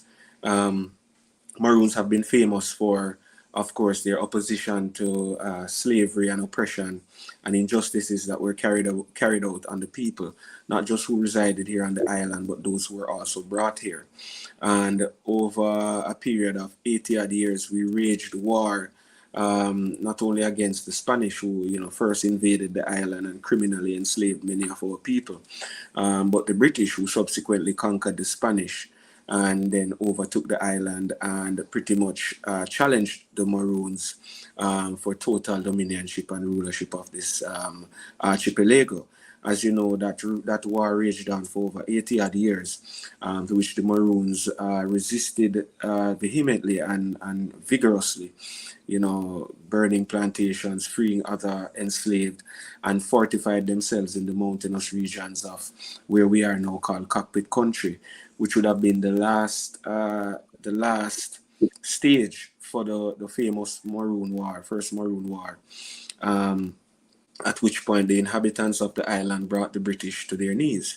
And what that resulted in was a peace treaty signed in 1738 by plenipotentiaries on behalf of King George, who came here to seek Kojo, submitted and signaled their intention to engage in a peace and friendship relationship with the inhabitants of the island moving forward.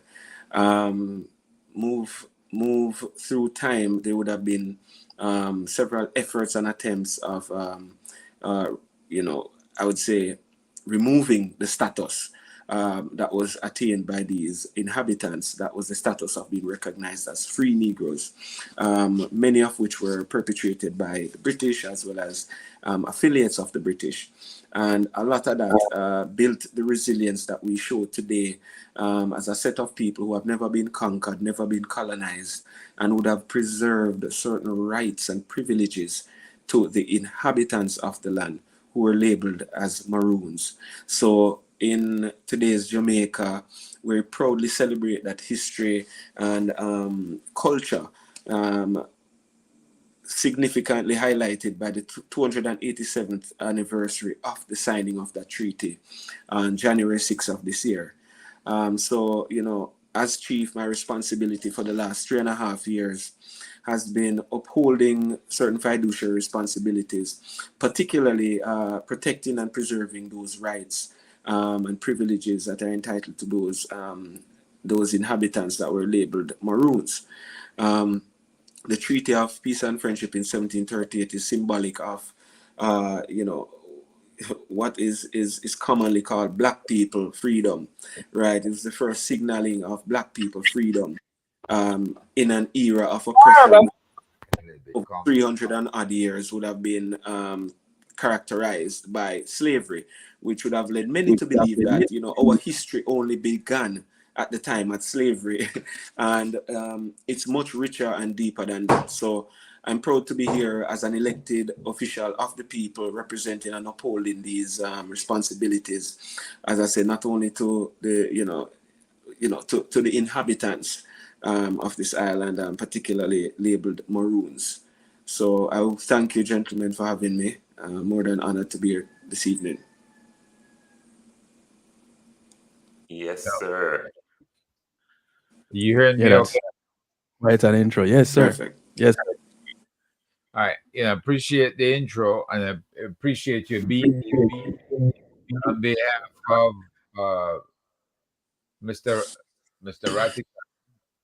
I know we missed you last week, and Yes. I am curious.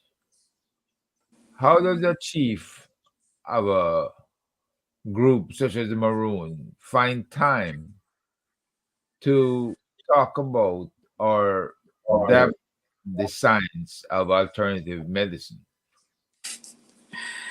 Well, to be honest, alternative medicine, as you call it, is truly our natural medicine. And to be honest, if you want to look at it in almost like an oxymoronic way, is that we almost go to the end of the rope to come back, and what we're looking at now is the advancement in the understanding of the field of medicine.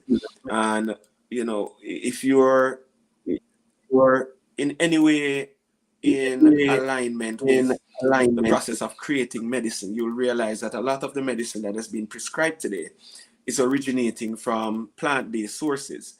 So what exactly we're buying in the pills, it's a combination of synthetic as well as organic material.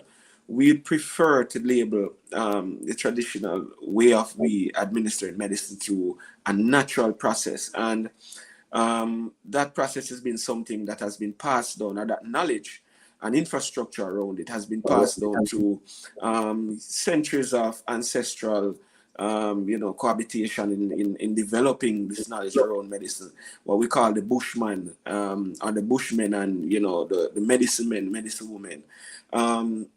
These were people practicing in and out a couple of times. How close is your mic to you? Sorry, let me see. It's close. Let me see if I can put it a little closer. Are you hearing me any better? Yeah, it's improving when it comes closer to you. Okay. Yes. So we have been privileged to have this knowledge passed on to us by our ancestors through decades and centuries, of application and attention to, you know, just our natural habitat. So it is only logical that what we try to do right now as a process of preserving this knowledge is to develop means and mechanisms to capture, document, preserve, and administer what we know and have proven to work for ourselves and people in our communities in a fashion that is easily accessible and attended to by, you know, the necessary persons involved. So Dr. Israel is someone who I met a little over a year ago to friends and affiliates, and would have come to understand where his capabilities resided. And I was quite astonished to, you know, actually manifesting this person who in my mind existed out there. I'm not sure where he would be, but being able to bridge the gap of traditional with contemporary applications and medicinal avenues to develop what I've been saying, you know, is missing in not only the Jamaican culture, but a Caribbean perspective. How do we characterize our bush medicine? You know, how do we build from the platform that was left for us by our ancestors and those who are still here with us, right? There are many people who will tell you that growing up, you know, if they have a headache, you know, granny would have tell them which bush to go, you know, pick and make a tea or, you know, inhale or whatever. You know, there are many means and ways of which we have always administered these plants, and they've catered to our needs from a medicinal standpoint. What has been missing with that is scientifically putting this knowledge together in an applicable way to cater to, you know, the different spectrums of attention needed to individuals, because no one person is alike.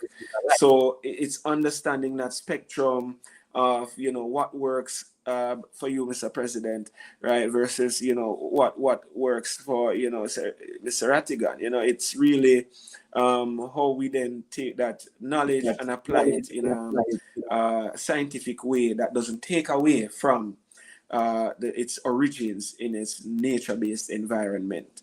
So for a compound, it's a means of preserving that culture and that we've inherited.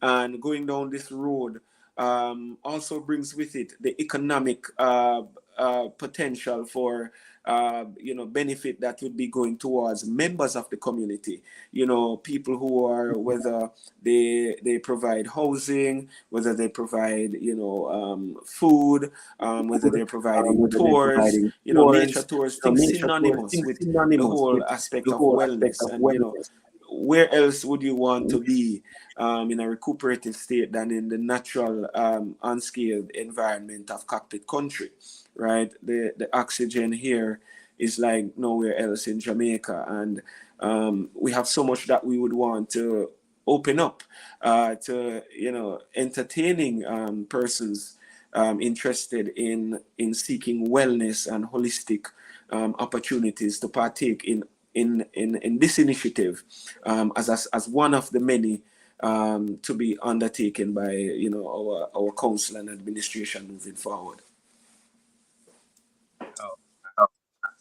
Do I understand venture to be wholly just the medicine, or do you have other modalities that you're going to introduce, like hot baths or hot springs, or, you know, massages, or, you know, the stuff that we see when the Europeans go up to the Alps and all these places and step into hot water baths in the middle of all this cold, all that steam, right?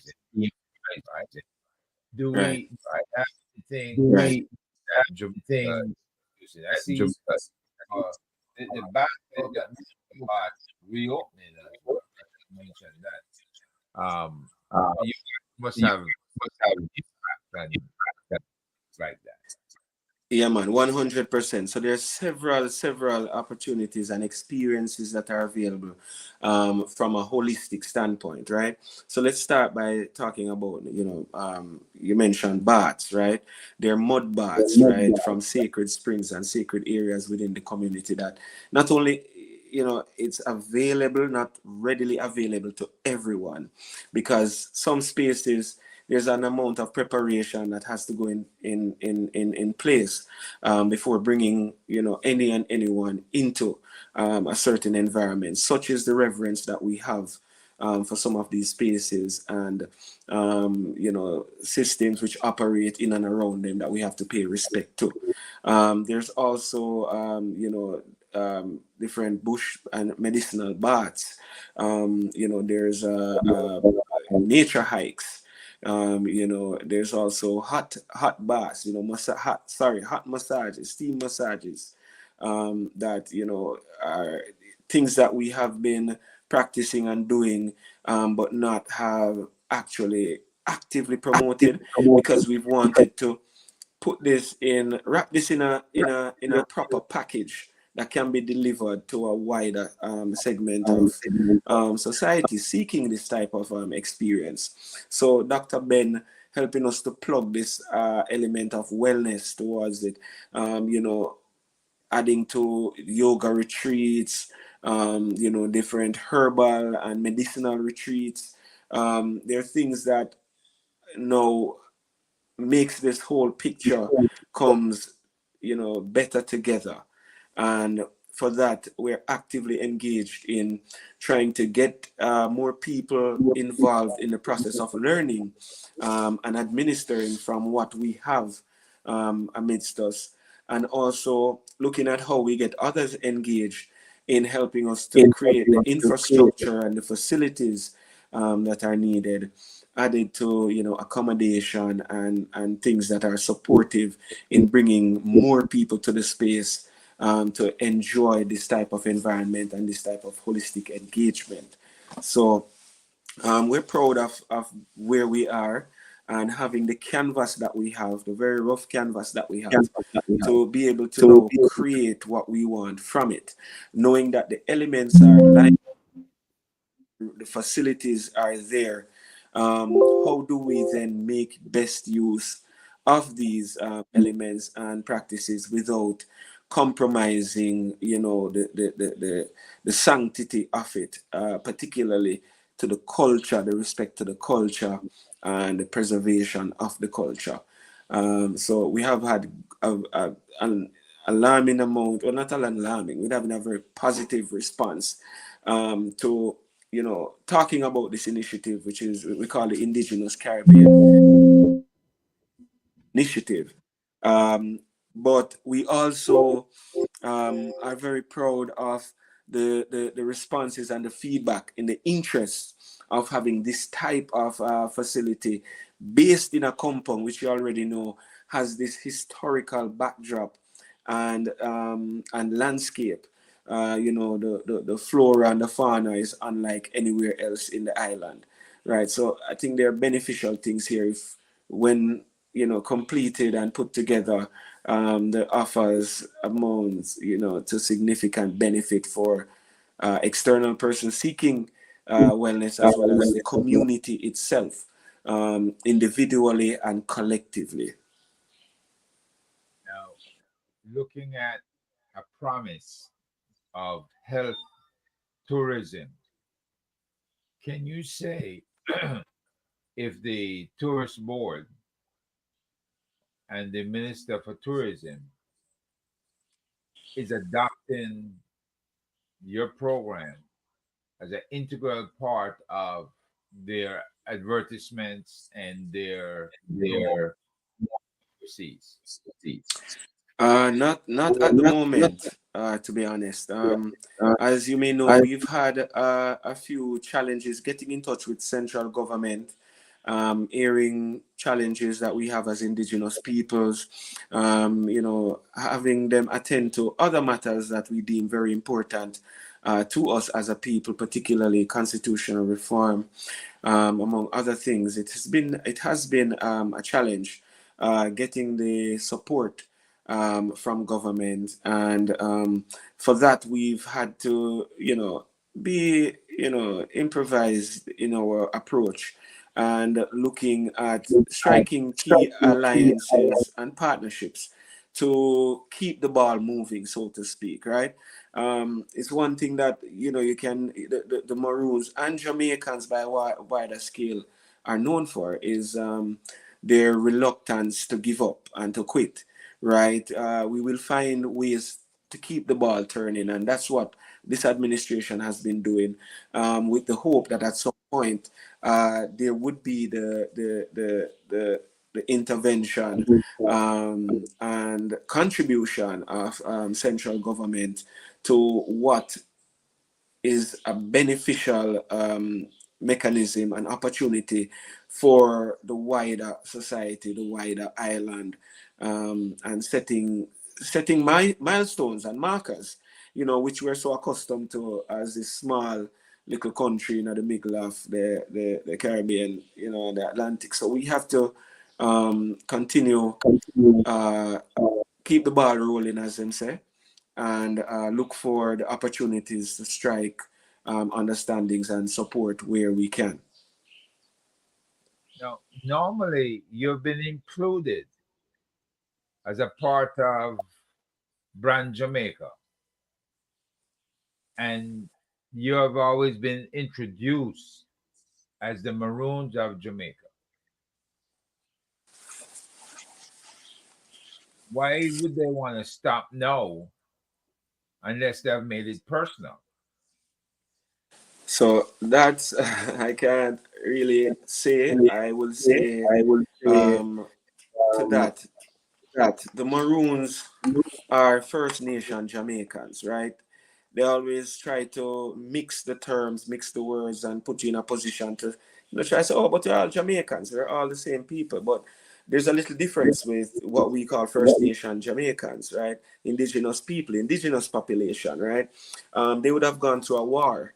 They would have, etched out from that war, certain understandings that today are still being recognized internationally, but on a local level, not being, recognized or even acknowledged. That creates a very tough diplomatic, row that it's pretty much seemingly depriving, these First Nations people of their rights and privileges, and further deepening this crisis.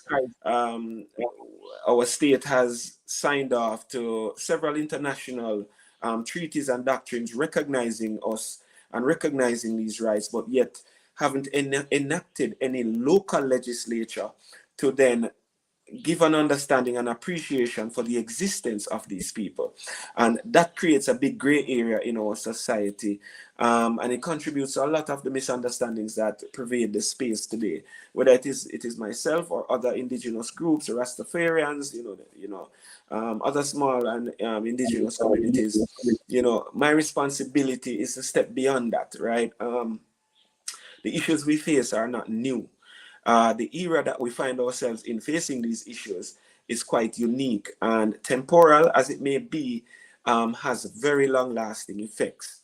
Therefore, for us, we do seek to have this dialogue because under the matter of constitutional reform, there are several implications, particularly around land. Because remember again, the government of Jamaica is not only owner of land in Jamaica. They're the people, the inhabitants, those First Nations people who would have reserved and preserved their rights to land for themselves and others, the posterity and which are the offsprings of the land. These rights and access to these lands. If we're today to just up and not acknowledge or respect these international doctrines and documents, what does it say for diplomacy for Jamaica as a nation? Constantly engaging with treaties with other nations. And what does it say for the honor of our great nation in managing their obligations and their commitments to other states as well as, creditors, lenders, funders, we're saying the Maroons, as you know, they call us, play a vital part in the core construct of the culture of this land and the identity of the people. That cannot be separated from who we are, and that cannot be unwritten or rewritten.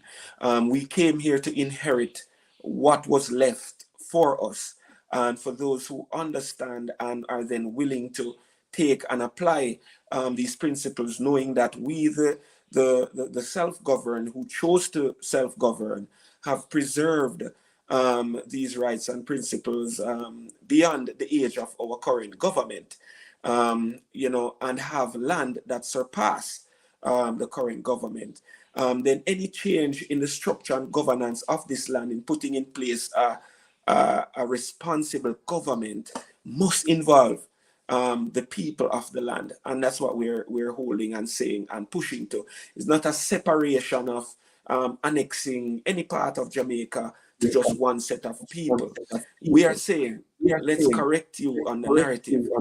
All of Jamaica belongs to all of the people because of the treaty, right? So any government that is going to be put in place now to oversee what's happening here outside of what was agreed between the British and the Maroons need to be aligned with the voices of the people. So as an administration, that's what we've been about and pushing towards and advocating for. And it's for the greater populace to come into the understanding and knowing of what this is, and why then your voices are important, and why then having us here in representation of what we're saying and the cause that we're fighting for not be misrepresented or skewed in any malicious and ill-mannered or any intent that may be construed as bad. We're talking international law here versus local law and jurisdiction and principles. What you're thinking of starting with Dr. Ben, a crucial question is the health of people. Speak a little bit of health aspect. Has there been anything that has caused any of you or your people to undergo PTSD or anything of the sort? And I know when the American company was there kicking up all that dust, what was the impact on the health of your people, and how are you guys dealing with it? All right, great. Thanks for that question. So I will start by saying that the Maroons have always prided themselves on maintaining a healthy way of living by the type of foods that they eat, right? Being up in these mountains, going to the farm every day is the exercise, right? And what they've consumed and what they've taken in terms of their treatments for different ailments and sicknesses has worked. So if it has worked, why change it? And coming into the space, a big part of my recognizing in terms of needs and wants for our community was the clinic and the availability to healthcare that is reliable and safe. And we have a clinic here in the community which has been in a terrible state for quite some time now. No attention has been paid towards it.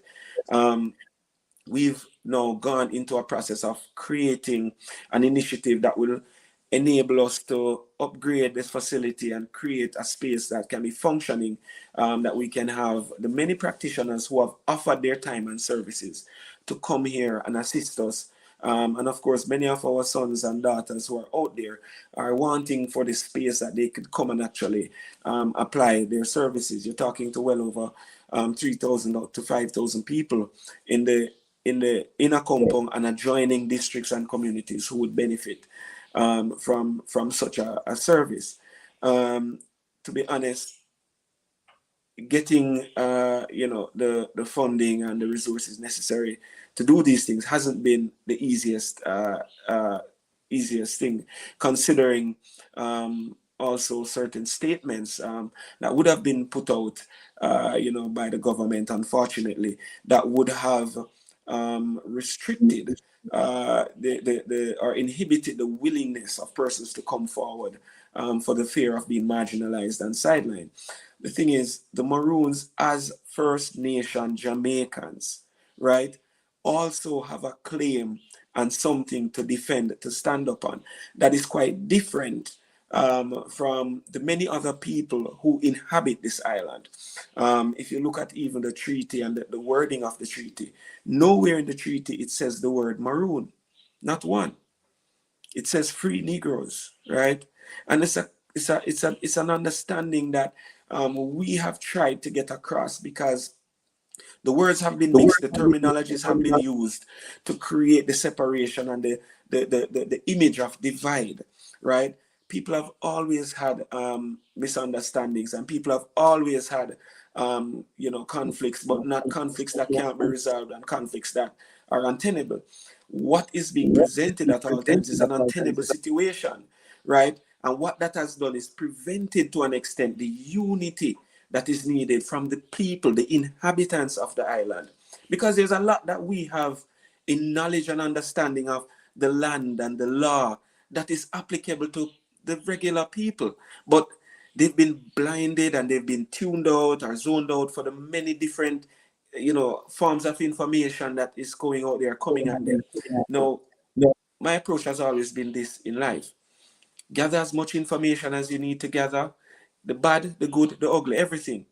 But take it cautiously, because your homework is to go home now and pile it in front of you and dissect it, look through it, and make sense of it, to come up with your interpretation. Then you prove your interpretation wrong. That's how you come to your own understanding and comprehension of a situation that is existing. That's exactly what I did, right? Came and looked at what the deck, what deck was, what was on the deck, or the cards on the table, so to speak, and gather as much as I could to then make sense of all the nonsense. And what I have come to understand and proven for myself, for our people, for our communities, is that what we've been saying from day one has been right. That there are conversations that ought to have been had in 62 that didn't happen. We're now at a critical crossroads in our nation's history again, where those conversations are to be had, but it seems as if the people have no say. We are supposed to be more empowered now than we were then.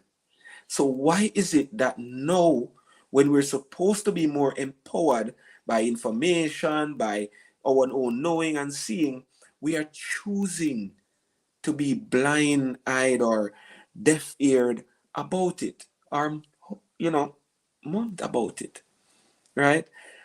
Again, as an elected leader, not just somebody who put on a hat and say me a paramount and me a emperor, me a this, and you understand? This is a tradition, this is a part of the culture of this island that has transcended to where it's at now. I have only ascended to this position because of the people who are in tune and recognizing what is happening, are saying, this is not right. This is not where we used to. This is not how we used to be treated. This is not what we are accustomed to. We need a change. We need to see something different, something that truly represents us, represents a culture. Hence, we had an election, which was aided by the electoral office of Jamaica, right, to facilitate a fair process, which I was elected 3.5 years ago, right? So when it comes to the relationship as it relates on the land politically, people must understand that there are two jurisdictions that exist on this island, paramount to the Treaty of 1738. And that was created to protect the rights and privileges of the inhabitants of the island, particularly for a moment like we're currently embarking upon constitutional reform and talking of a republic. Thank you, Chief. Gentlemen, Kevin, Prezi, you want to ask Chief some questions? Oh, yeah, I Greetings got a again. lot of questions for you, Chief. And Kevin, you want to go first? Come here. Me have a leave for you, Kevin, so you can go first. My question is really simple, as it relates to Yes, Jay. health and the I'm not sure if we hear fight. you. Are you hearing me? Can you hear me now? How is this? I'm sorry, I'm not Chief? hearing. I'm not hearing you. Are you hearing me now? Okay. Yeah. Okay, you hear me, Herb? I'm not hearing. I'm hearing you, Kevin. Chief, can you hear I me? don't know. Yes, I hear you now. Okay, so I Who just you hear need me? in. May I go skip it? No, I hear you now. I hear you now.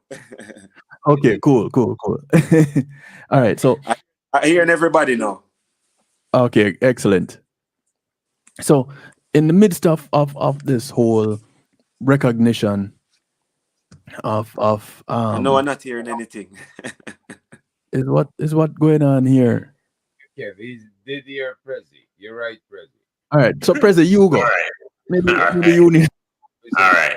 We come with my bag of question. All right. So, Chief, no, I covered a lot of what was going on with the Maroons on my radio program on Super Jams Radio. And in fact, I want to big up Lion for really connecting me with you guys. And as always, yeah, he's listening too. So big up yourself, Lion. Maximum respect. Blessings.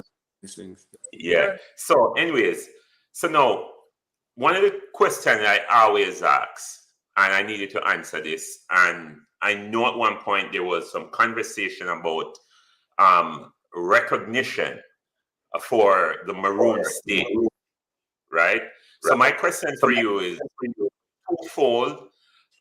It is, are the Maroons a sovereign state, number one, and number two, and does the UN recognize the Maroons as a state or any other international treaty that you guys might abide by?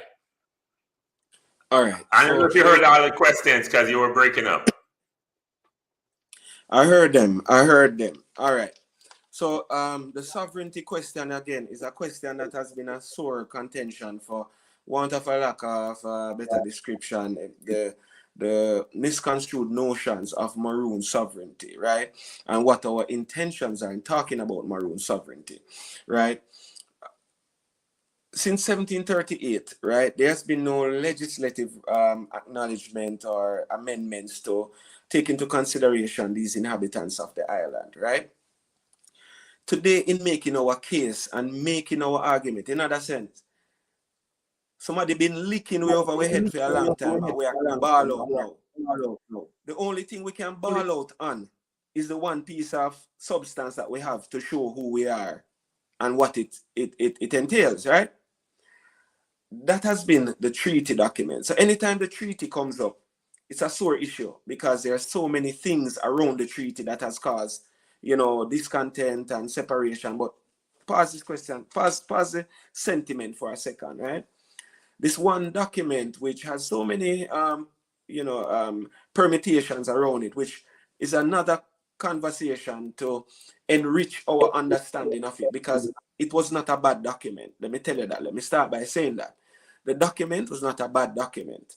The document was done to etch out the freedoms for Black people. At the time, what we knew was freedom. All right, several things happened and caused the different separating of movements from those protected under that treaty. Because that's what really happened. Everybody who was being protected under this treaty kind of went their own way and started evolving in these new identities and concepts of what they represent today, but it's still one umbrella of indigenous people, the inhabitants of the island. What is the Treaty of 1738? It was an understanding between two nations, right? Two nations, not just the king and a random group.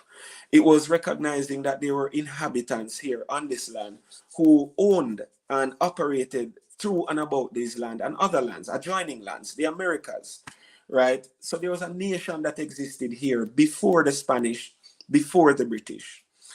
Treaties are only signed between sovereign nations. So that's something you can go and look up, right? The High Commissioner of Great Britain came here in 2019 and 2020, and this is the highest official here on the land representing the Crown, reaffirming this treaty, reaffirming the recognition of the Maroons as a sovereign community.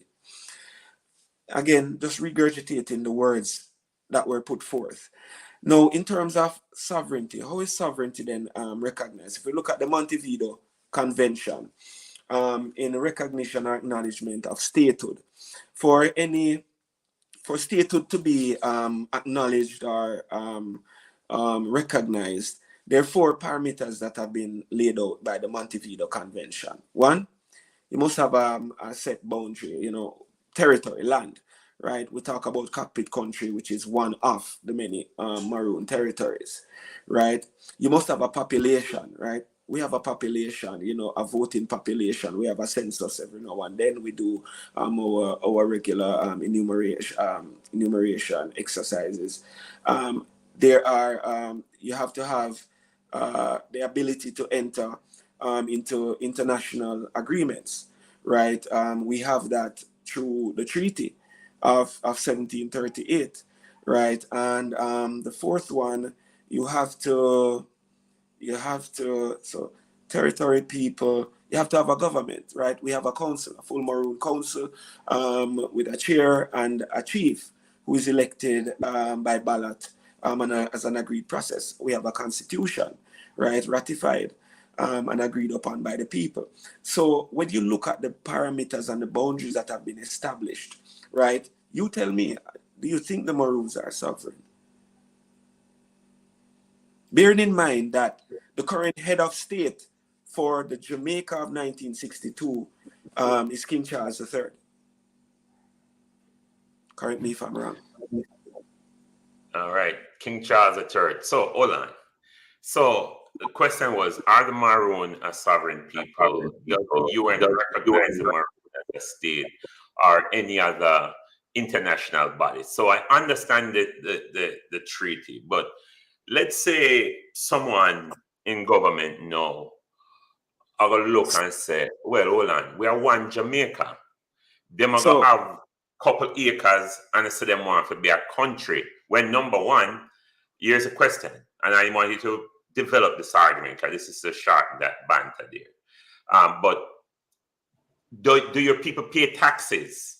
What kind of public services do you offer to the people? I know they vote, but do they pay taxes? How do you have a fiscal government? You have the policy in place. How you run? Do you collect garbages? You provide water? You provide garbage collection? Right. Like things that cities and countries do. What if somebody push back on you? How do you answer that? Let's start first with the land. Let's not go from the end of services and what is being provided or offered. Let's look at the land. Let's start with the land. Your sovereignty and freedom is derived from the land, right? How much can we say of the land in Jamaica and the land that the Maroons operate from? The lands that the Maroons operate on are not taxed, right? We don't pay tax to the Crown, right? The rights and privileges that the Maroons enjoy today are solely stemming from what they have from their land, right? There are other benefits that even as Maroons that they are entitled to, right? We carry Jamaican passports and Jamaican driver's license.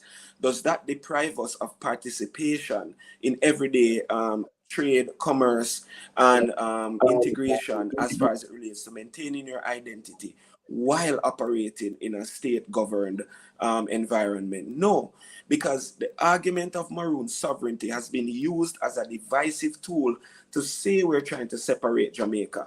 What Maroon sovereignty is how do we blend in respect of the different people living in Jamaica, these elements that are important to them, that are entitled and are due to them, how will they be respected and treated in a society that is integrated?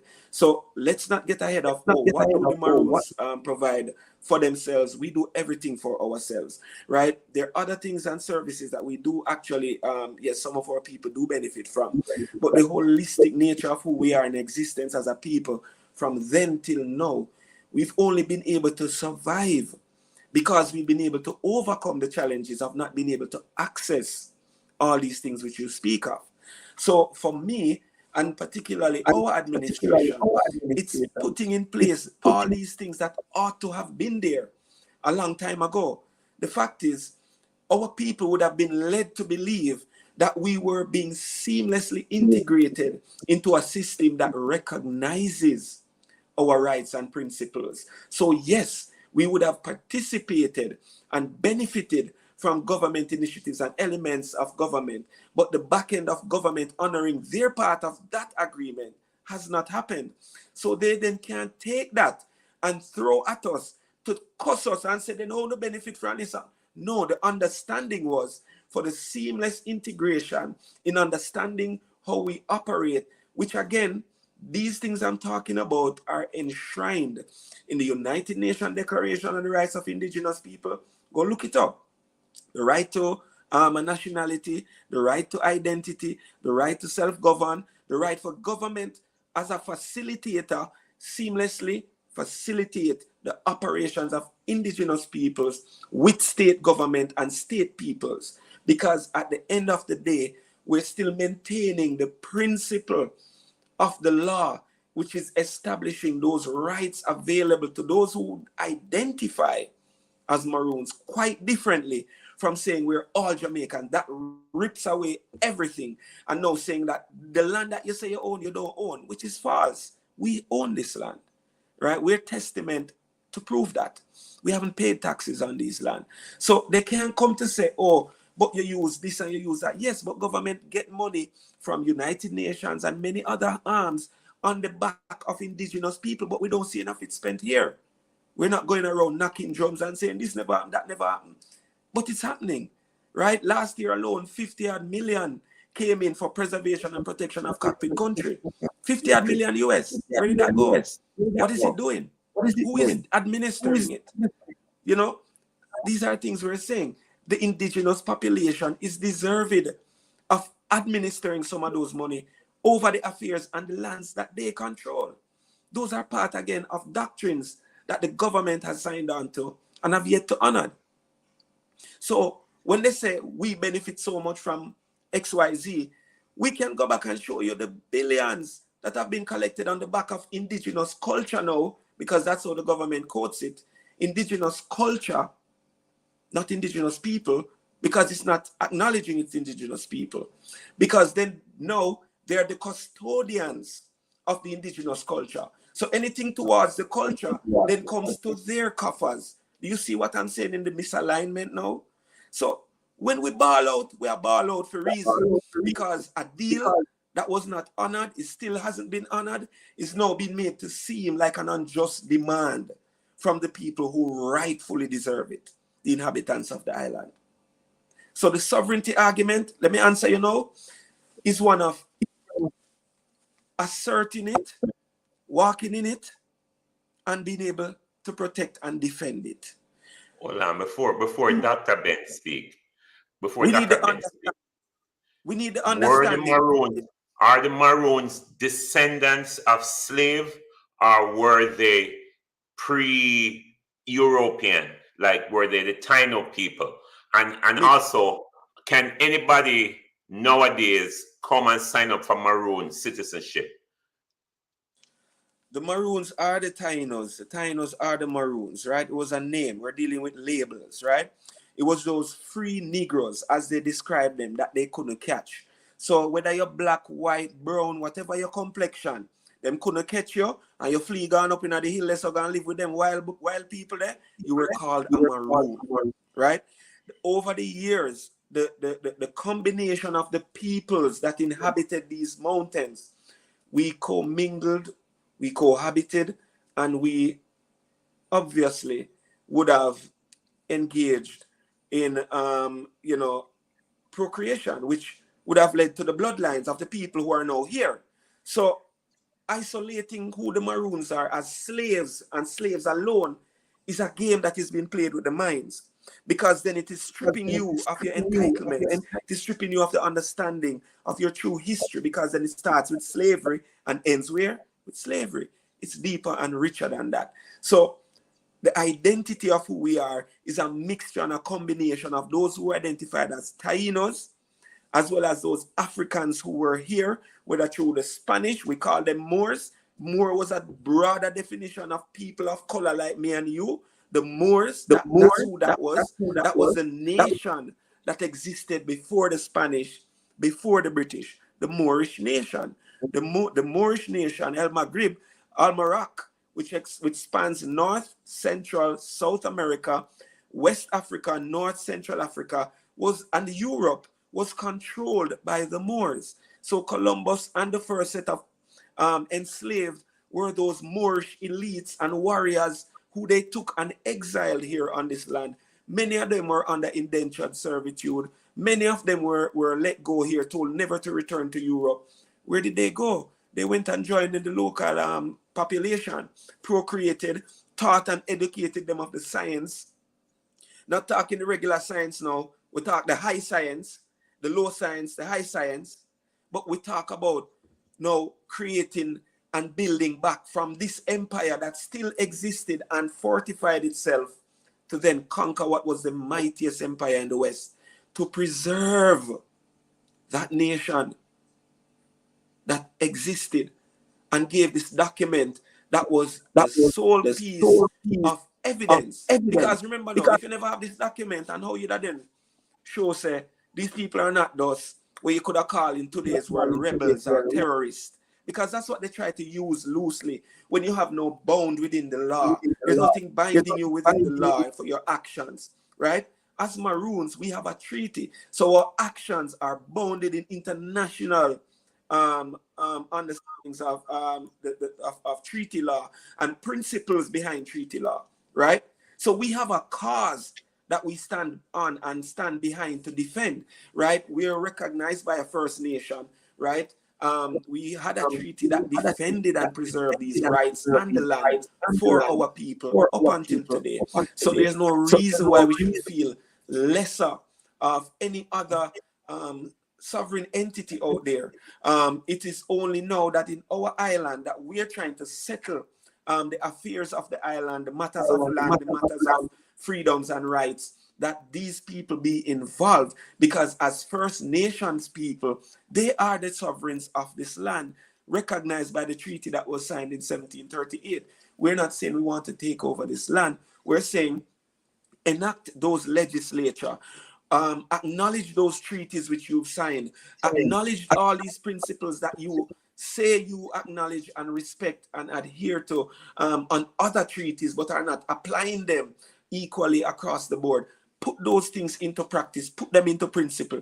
Do not rid this great nation of its peace, of its success in establishing freedom in the West in the way it did, for the people that it did it for, because those are the people here today that are in need of in need of peace, in need of recognition, in peace, in recognition, in need of dignity. But it can't happen if we keep going back into the conversation to map it in a way that rids the people of the entitlements bestowed upon them, right? It has to be an open conversation with the truths, and truths and understanding begins from the law and the history, because they run hand in hand and side by side. There's no more distraction from that. So the whole sovereignty argument that they're afraid of and they talk about it, not afraid of it anymore. We want to merge our society to become a true republic that is representative of its inhabitants. Not just some, but all. All. We do it for the Chinese. There's a Chinese Benevolent Society. All businesses go through the Chinese Benevolent Society. Who knew that? So their tax breaks are accessed by them through that. Who knew that? Right? They do it for the Indians, right? But we are here. Our people are here. What is being done? Now is the time to get it done. Chief, you hearing me? I hope you're hearing me now. I don't know. Acknowledge if you're hearing me, please. Everybody else hearing me? I'm not hearing. Chief? Yeah, I just heard you now. All right. So here, my question is... Hold on. I don't know if I hear you, Kevin. Kevin, are you hearing Kevin? I'm not hearing Kevin. So I want to meet. Hold on. Everybody hear you, Kevin, but the chief not hear you. Yeah. Kevin, come on. Where your technical skill there? I heard a while ago. Go again, Kevin. All right. So I hope you're hearing me. Going back to the medical side of things. All right. So somebody relay my question to the chief. Going to the medical side of things. Is it that your position on holistic health? Yes. Okay. No, Chief, we're gonna repeat the question for him. You're not gonna hear anything in a minute, but the audience is hearing his question, and then I'll relate to you. Is everyone hearing me? Just before that, Yeah, Prezi, just before that, let me introduce Dr. Ben, who's now here. And Dr. Ben, since your team can equally add your comments to whatever the chief is saying. All right? Yeah. All right. Thank you, Herb. Let me just say, it's really a pleasure to be here. If I get cut out, because I'm actually in Singapore now, so I'm transiting to New York. So I only have an hour per interval for internet, then I'll get cut out. But I'll try to make use of that. No, I'm happy to see Chief on the show. And what I want to say is that we have to understand that the Jamaican government has never and will never support a chief like this, nor a government like this. And I don't want to be rude. Why do I say that? It is because if you listen to when he speaks, he's not just representing the Maroons, but he's also capable and able to educate people in a way that, quite frankly, we have never seen before. So one of the reasons why this chief is controversial is because he's coming with an element that has never been there before. That is the element of having the ability to educate like never before. And that is not to put down anybody. Everybody, all the chiefs before played integral and important role with how they were able to. But we are moving in the information age.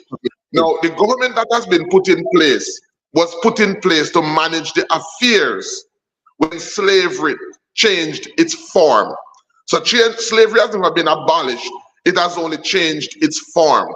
Chief and the Maroon represents free people. So you can never have a government that has been put in place to manage the affairs of colonizers ever validating nor supporting a figure and an image that really gives power to the people. Very important for us to understand. It therefore means that the fight and the support that the chief of their compound people need can never come from the government. It has to come from the people, because this is the only institution that represents free people, that is designed to give power to free people. And because of that, we have to understand that. That's number one.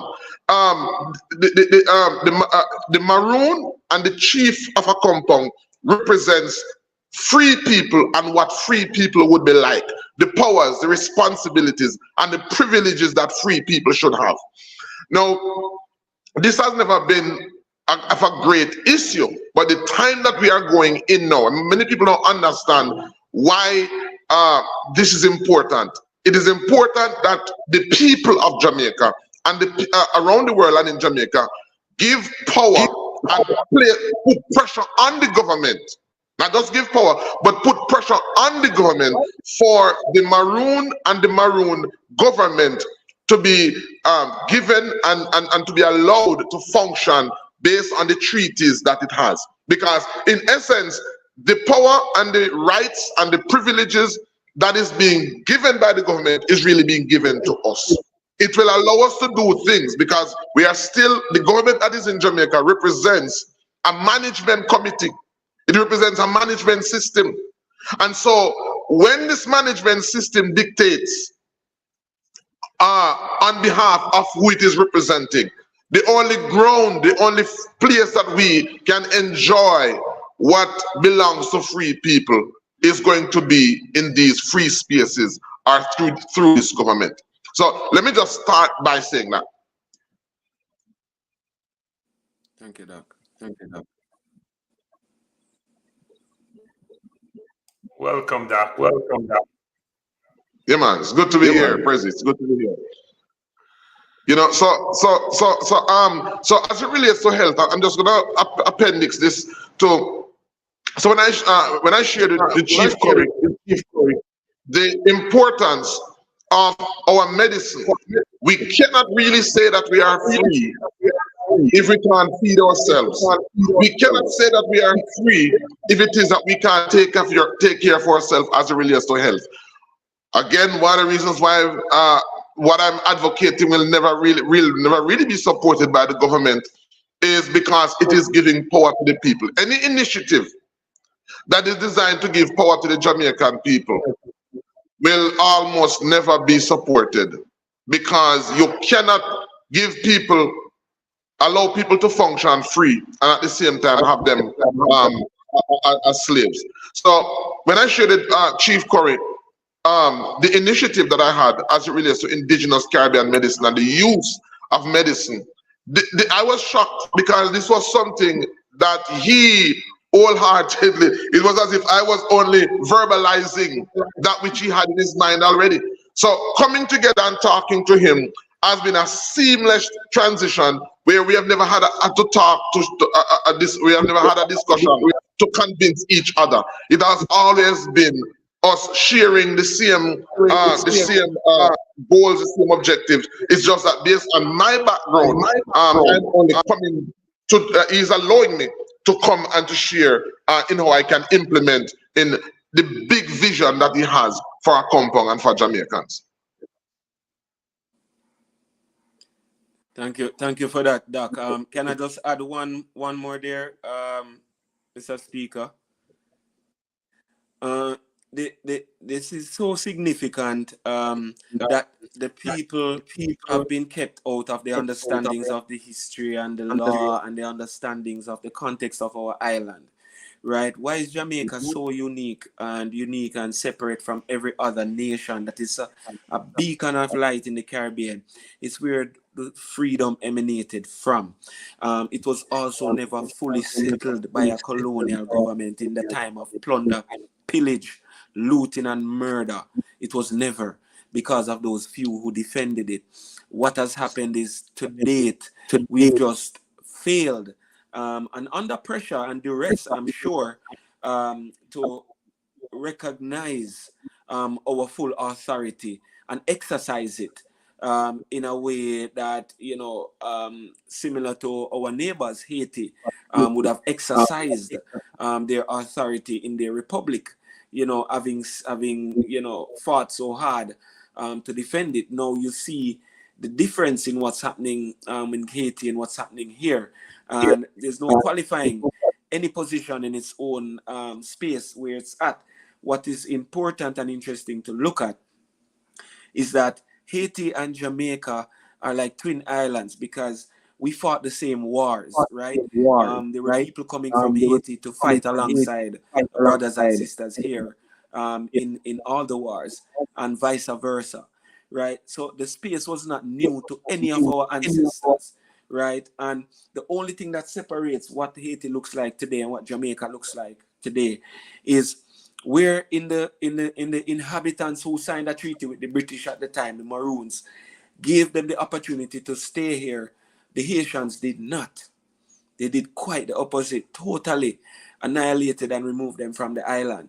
And that in itself led to further diplomatic consequences, which for centuries they have suffered, or decades they've suffered for, up until now, that, we see the real unraveling of what's going on there. But the truth of what's happening in Haiti is that the natives of Haiti, those inhabitants of Haiti who would have put in place a government, are now not seeing what they believe is a reflection of the government speaking for its people and doing the things right by the people in a republic that they fought so hard for and suffered for so many years under.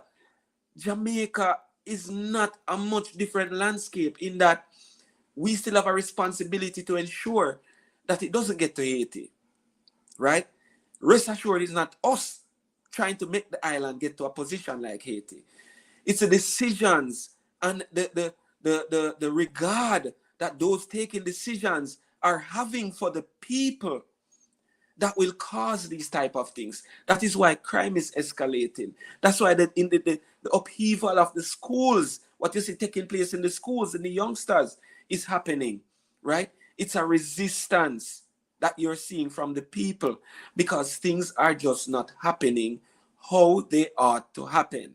But yet you still see that there are few that are prepared to benefit from the off spills or the spillovers of this mismanagement of this process. One such being the issue with the land. Because I mentioned it the other day, and so many people I didn't realize never knew this, that after 60 years you can claim for land against the crown, right? And this is something that even in the process of constitutional reform is something people don't understand. And they're still being removed from land and being done so illegally, you know? So where do we break? Where do we stop? Where do we then align and say, we need to fix the nation, but not just talk about it anymore? Do it. I have never voted in a general election in my life.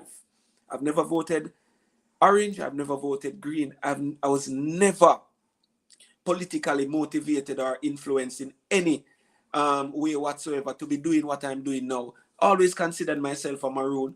Always considered myself a free man. Always considered myself somebody who has a value that he wants to return and contribute to society. My mission now is to ensure that others can see and benefit from this journey that I've embarked upon, because freedom truly does exist in our island. But there are few who don't want you to have it. We want you to have it. We want to fix our issues of past, but it can't happen without consultation or dialogue. So it's a give and take.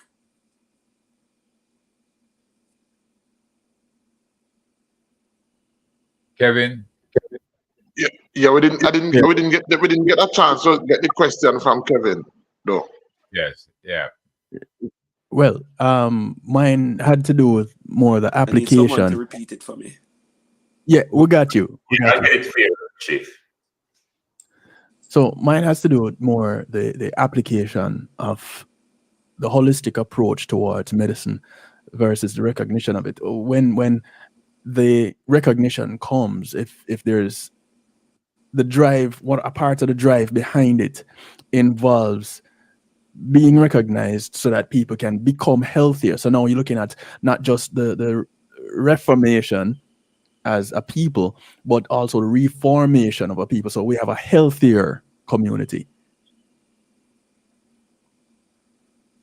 Okay, that's a substantive question.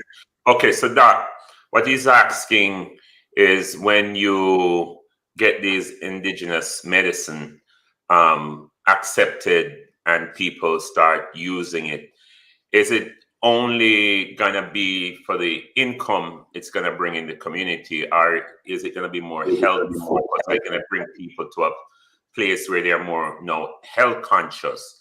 And he talks about people being reformed, people being transformed through these new healthy patterns. So there's a high layer of educating the people present in these initiatives that you're putting forward. Your video is gone, so I'm trying to get you back. Oh, you're not hearing me? No, the chief video was gone. Chief. Okay, Oh. That was me. Okay. As it relates to medicine, the goal has to be first, primarily, education and empowerment. Because what happened is that, and so when I spoke to Chief, Jamaica was plundered and Jamaica was sought for its natural resources. The natural resources included at that time they were looking for bauxite. Maybe they were looking for gold. We don't know that. What we do know is historically what they took away from Jamaica to create wealth was primarily the plants in the form of sugarcane, in the form of cocoa, in the form of logwood and in the form of any other food or plant source. That was the resources that they saw in Jamaica to take away. So the wealth, the value of Jamaica was based on the natural resource that we had, and that natural resource was plant. Now, what I'm saying is that that should be our secondary objective. Our primary objective should be the empowerment of our people so that we are able to take care of ourselves and so that we are able to feed ourselves. That should be our primary goal. What we are seeing now is a situation in which the healthcare system, because it hasn't focused enough on allowing people to be empowered that they can take charge of their health, we are seeing a situation where our healthcare system is presently overburdened. And some studies show that 60% of the persons who show up for healthcare services, these healthcare services were not emergency healthcare services. These were healthcare services that if persons were educated, they would have been able to resolve them for themselves. So what we're saying is we want to see an initiative that empowers persons to be able to take care of themselves and to feed themselves. Secondarily is we are saying that the value of our natural resource should be valued so much so that it is one of the avenues that is explored. So there is this big move now as it relates to wellness tourism. People are getting sicker and sicker all over the world. And we as a country, since the time of our independence, have simply not done enough to show the respect for natural medicine and to make it available not only to persons on the island in Jamaica, but to set it up in such a way where diasporans, people outside of Jamaica, can access, because most Jamaicans and most Caribbean people still consider natural medicine as their primary means of health care. So you have persons in New York and Florida and England and all over who consider natural medicine to be their primary means of health care, but there is no system in place to provide them access to that. So that, and then thirdly, for persons who are not of Caribbean descent, who are now looking to natural medicine, we are saying that this is also a lucrative opportunity for the government because it can be, it's a far more stable form of building an economy on rather than tourism for the purpose of leisure. The field that I'm in, I've seen it over and over again. If a person would pay $100 for a room for vacation because of leisure, that person would pay 5 times as much for the same room or for a room of a far less quality if they were able to come and access medicine that is more natural and that is more consistent to their biology. And what we are saying also is that a compound and the Taino people, because you know, up until this point, many people believe that the Maroons were the only First Nation people that are here. There are Tainos that are still here.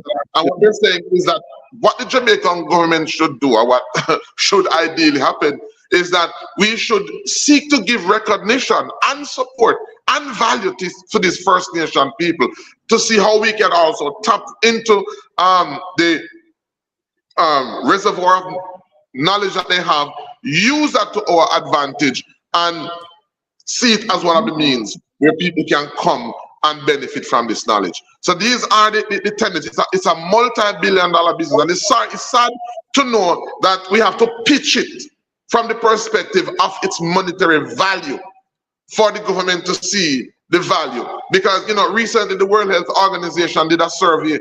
Right now, I spoke, you know, from the last show that I was on, I spoke. I got banned on my website. So presently I'm banned on my website. And part of the reason I was banned was because I was, and this happened within, I did my show where I went a little more in depth. By 3:30 the next morning, I was banned. I got an email, didn't have access to my website anymore. And part of this is because I alluded to initially, went into more in-depth as to some sweeping health policy regulations that are heading in our direction.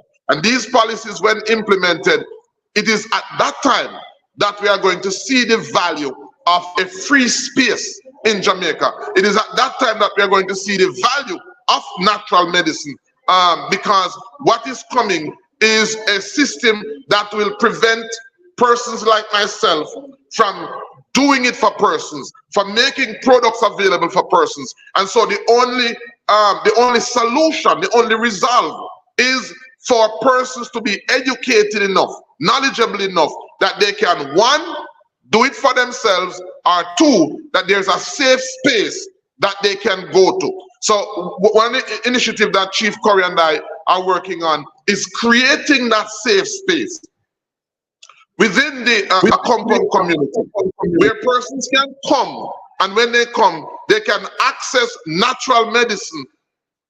They can access natural medicine, and there is no jurisdiction that will affect them in doing what they believe to be not only natural, but what they are entitled to do as free people. So that is going to become very important. Persons who want to have natural products or want to experience natural therapies, there's a possibility that because Jamaica is a signature to some WHO policies, there's a possibility that the only safe space may be for persons to travel to these free lands and be able to practice and access what is a right, what is a human right, the right to decide and the right to be able, the right to feed yourself and take care of yourself using what you culturally have been doing for hundreds of years and what you are comfortable doing. This is why this fight is so important, and this is why the Rattigan show faces the glitches. This is why we face the various challenges and all the problem we have, because this now becomes a platform of really empowering persons and giving information to persons so that they can be able to do what they need to do. Chief, have to answer that question, because that, after everything what you say, the Chief have to answer me this. Chief, can I become an honorary Maroon? Let's say I wasn't born in a compound, and I don't know if you have a program to get DNA sample, because I know in one of the conversation we had was about getting DNA registry, but then some privacy, and we got to make sure it's the right company that's doing it. Sequencing is private, because they can harness information that way in some way. Anyways, but can a person not born as a Maroon be initiated into the Maroon? And are you planning on doing anything to determine direct lineage to Maroons who might have left a compound, second and third generation, didn't even realize that they were from there, and would like to reestablish their roots? Is there a way you can help people find out and also reintegrate back into the cultures? And also, is there a specific language that Maroons have, like certain dialect that is not necessarily Jamaican? Thank you.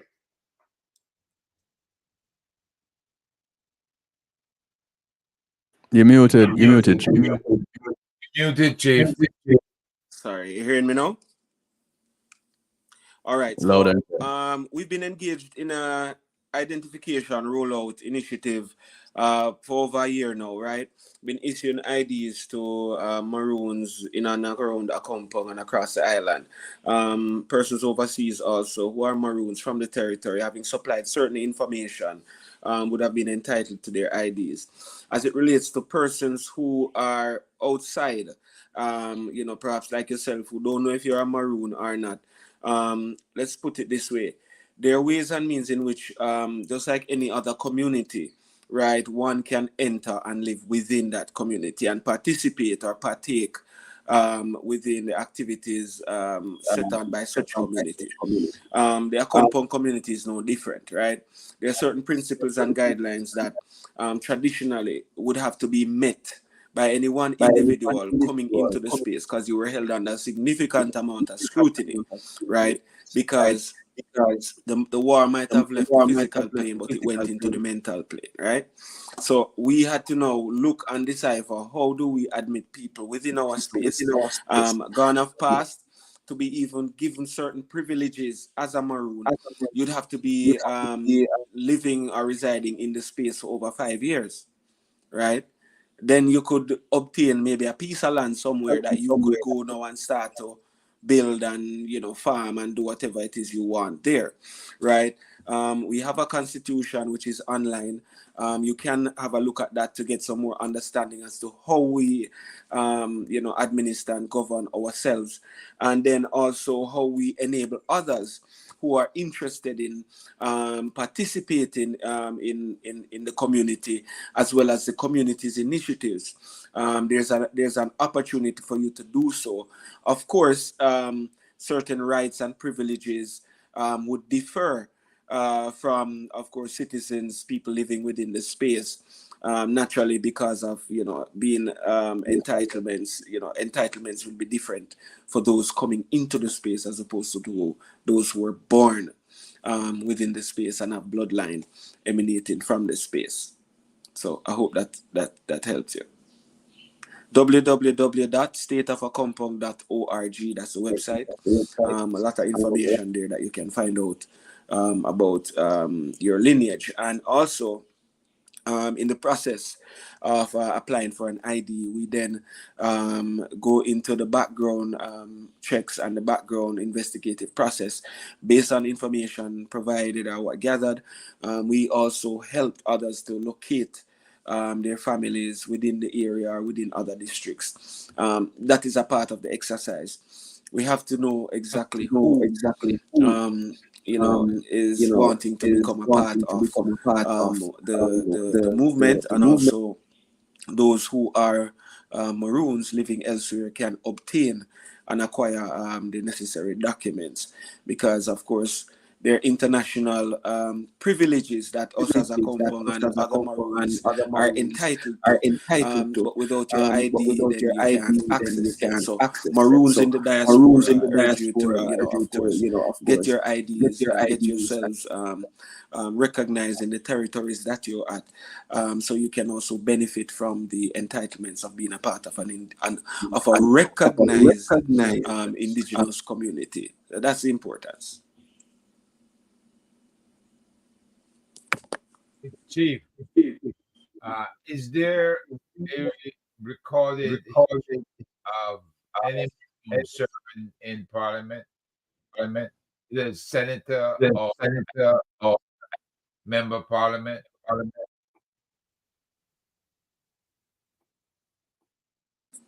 Repeat the question. That if there's anyone that has reached out. I didn't hear the first part of the question. In the Parliament of Jamaica, do you have a member of the Maroons who has served either in the House or the Senate? Not in official capacity as a Maroon, no. We've had Maroons who have been a part of government, but not in their status and capacity as a Maroon. Based on what's being said, I, for one, would think that the government of Jamaica, to be all-inclusive, could nominate somebody to be a senator to serve in the Senate to ensure there's across-the-board representation. Has that ever been suggested? On many platforms. I understood coming into office years and years ago, there was a discussion of which it was pronounced that there was a seat available, perhaps as an observer, in retrospect to government proceedings in Parliament, but not actively engaged, if you get what I'm saying. But I have not seen or gathered any such official information to substantiate such. But what I could tell you is that there are several models of governance that incorporate structure similar to what you just expressed, and it would be something that, as Maroons, as indigenous peoples, we would hope to engage in these types of dialogue in coming to an understanding as to what representation for the Maroon people would look like at the governmental level?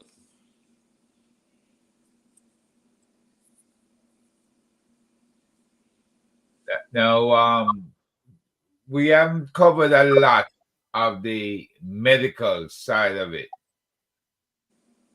And Dr. Ben, with the medical side, within the Maroon district, we know that 70% were medical companies. Within the Maroon district, is there a percentage of worked out comes from the Maroon?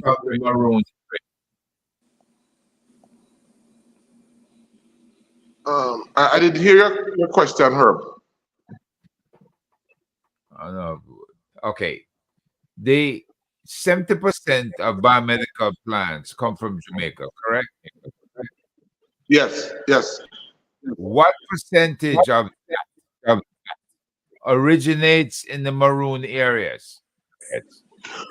But a significant portion of that comes from the Maroon areas. And I'll answer that question.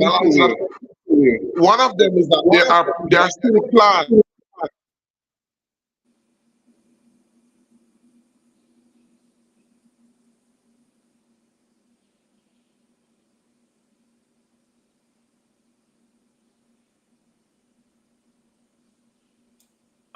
We lost Dr. Ben. Everybody's there. I can't hear you either, Kev. Anybody can't hear me? Yeah, we can hear you. Yeah, I think Dr. Ben's 1 hour is up.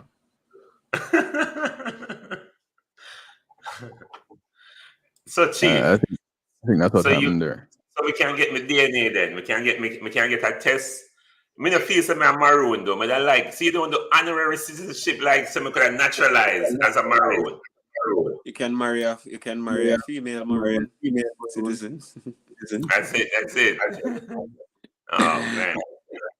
And I mean, if you have, as I said, been in the space in a participatory role and shown the necessary regards for the culture, for the people, it takes a time before such status and privileges can be bestowed or handed down to anyone.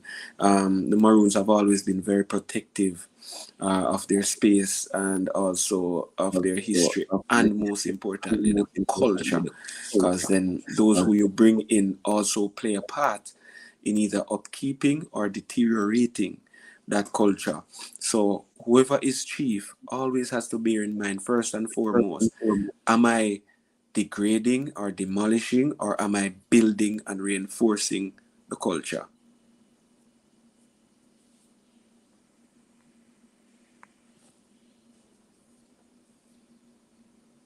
Can't hear you, Herb. Let me bring it back here. Hold on 1 second, Herb. Let me address a few people here in the chat. Thing is where we are now, and I think particularly, I'm sorry, Chief, yeah, hear me. Let me go ahead and address a few people here in the chat real quick. Who am I? You are now acknowledged, and if anybody can take the time out to just say, who am I? You're acknowledged. You're now acknowledged. Some of your comments are uncalled for. Everybody else that is addressing who am I, there's no need to be disrespectful either. So we want this to remain a respectable platform, and so we need to direct respect at each other. So no parents need to be drawn into the cussing out of anybody. We don't even need to get to that point. Who am I? You are now acknowledged. I guess you wanted some acknowledgement. You are now acknowledged, whomever you are.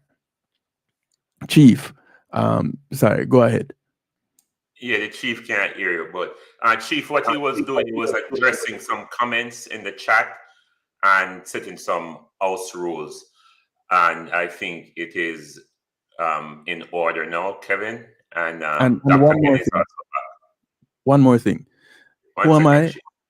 I am the guy that pressed the button so that you don't come back.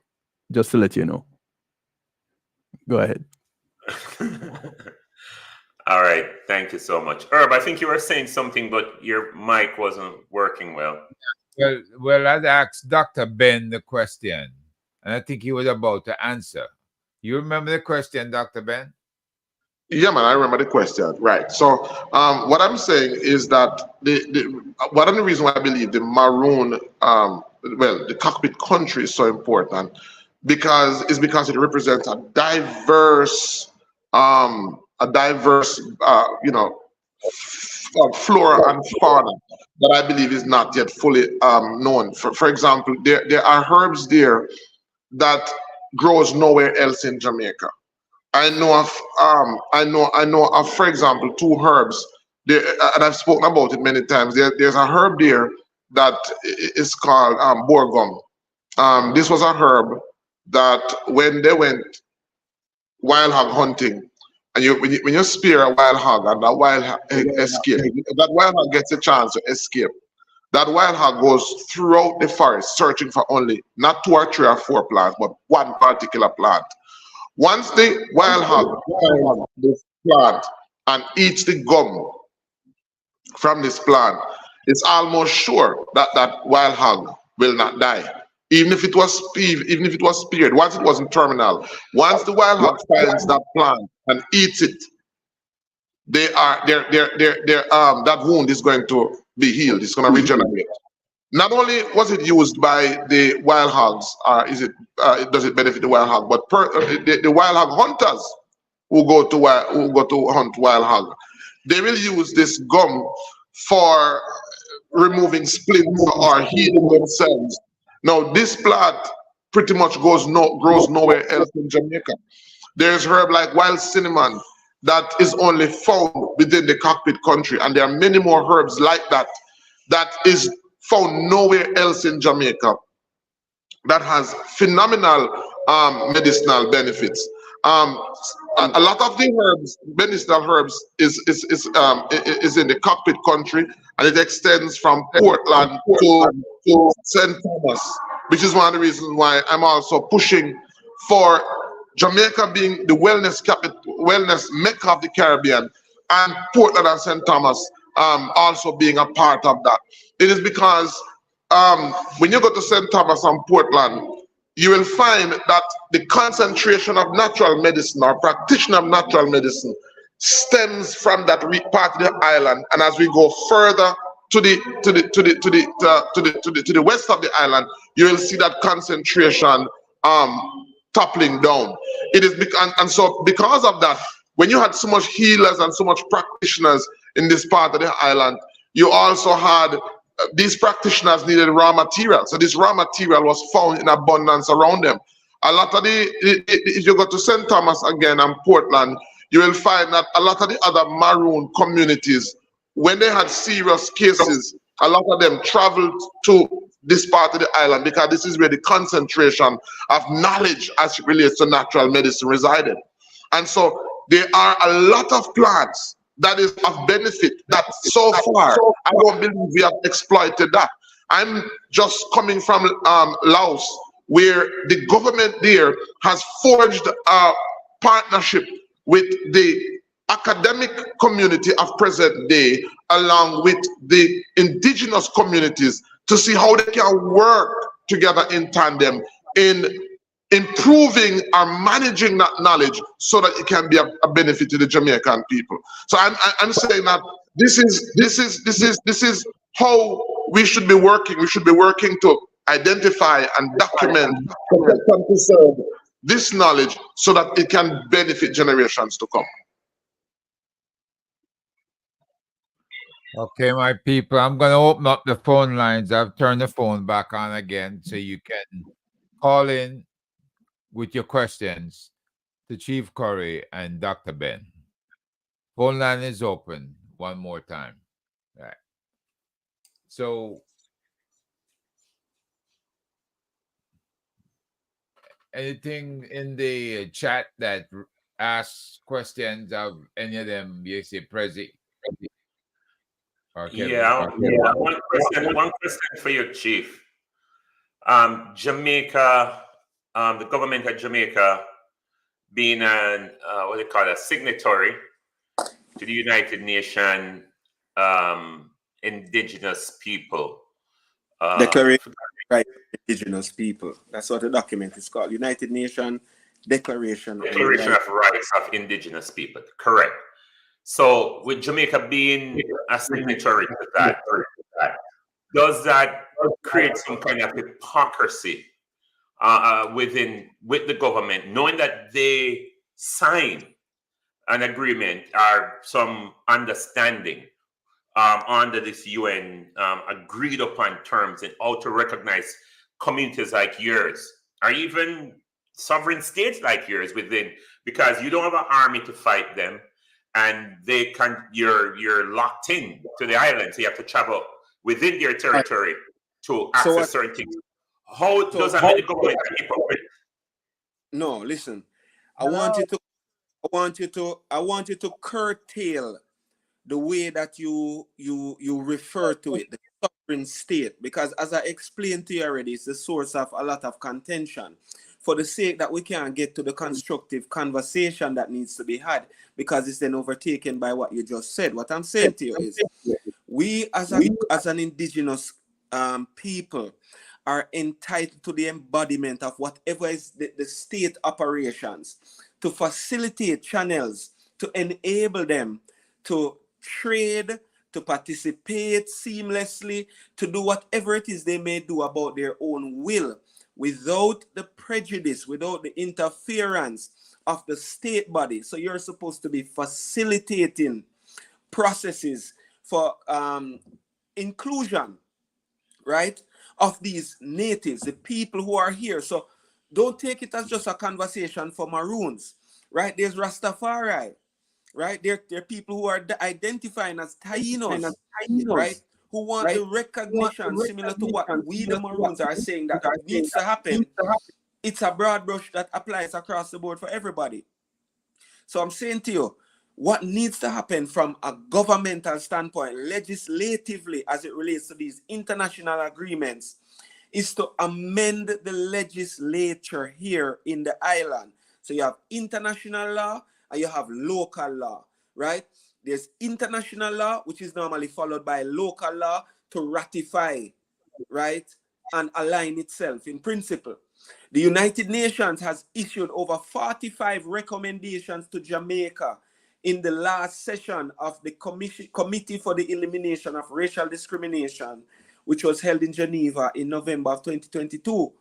Of those 40 other recommendations, priority was given to the recognition of the indigenous population, particularly the Maroons, in also identifying them, be able to ratify legislature to then acknowledge these groups. It's all there. That document is there. It's actually on our website as well, right? It's on the you can go on the United Nations CERD, CERD, Committee for Elimination of Racial Discrimination.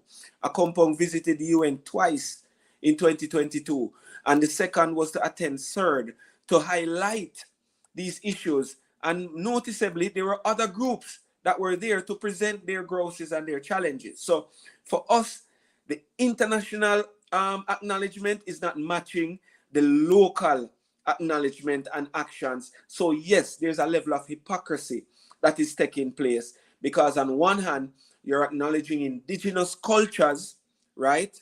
But not in acknowledging the people who are celebrating the indigenous culture. How can you separate them, right? But then you're collecting monies on behalf of these indigenous cultures.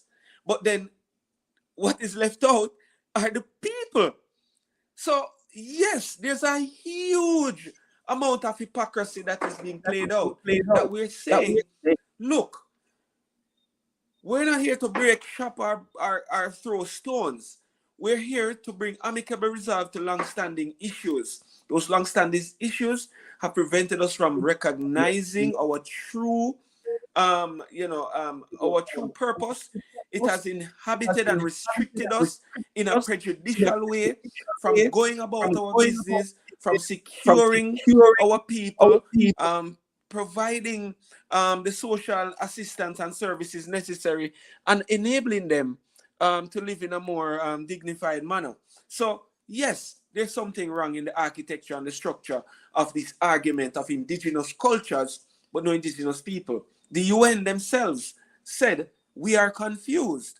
You said there are no indigenous peoples, but they're indigenous cultures. So who then are the people celebrating these indigenous cultures? Hey, I Chief. love it. I love it. Love it. Love it. Well said. Yeah, Prezi, hang on a second. Hold on. Go ahead, ma'am.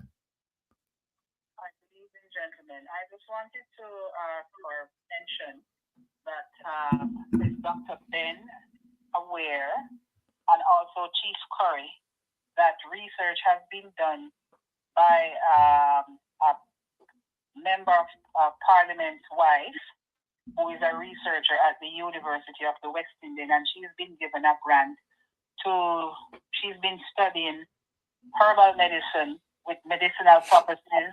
It can basically be combined or used with conventional medicine. And I wondered, where would that leave practitioners like Dr. Ben and others who have been doing bush medicine since the beginning of time? Because as Dr. Ben pointed out, a majority of Jamaicans back in the day could not afford medications from a doctor's office, and they would know which bush to go back and pick and all that. Another question to Mr. Curry, is was Rupinka Delgoda, who is the spouse of Nigel Clark, was she allowed to go up into cockpit country and go there and gather herbs and allowed to traverse the area and gather information on herbs and the uses? Just a quick question. I just needed to, ask if that was done. Okay, you want to go ahead and take the answer off here? Yes. Okay, all right. Thanks. All right.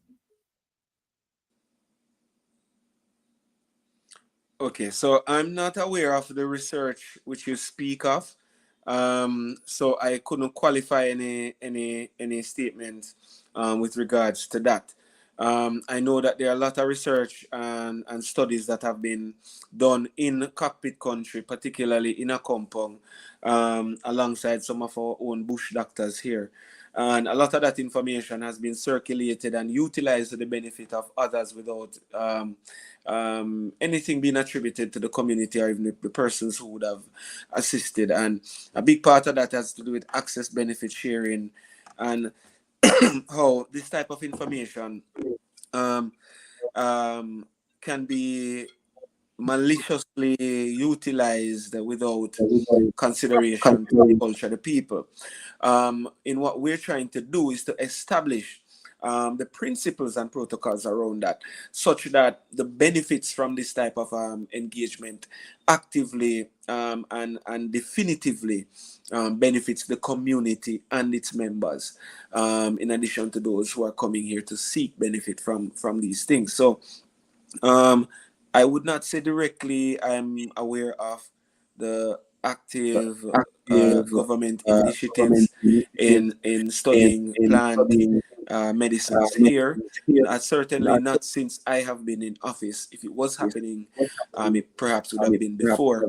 I know Dr. Henry Lowe would have done a lot of work through cockpit country and the ball moss, I think it's called. The ball moss is one of those great finds that he discovered here in cockpit country that is being utilized to make a particular medicine.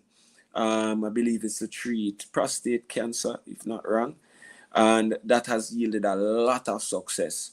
We read about it and hear about it.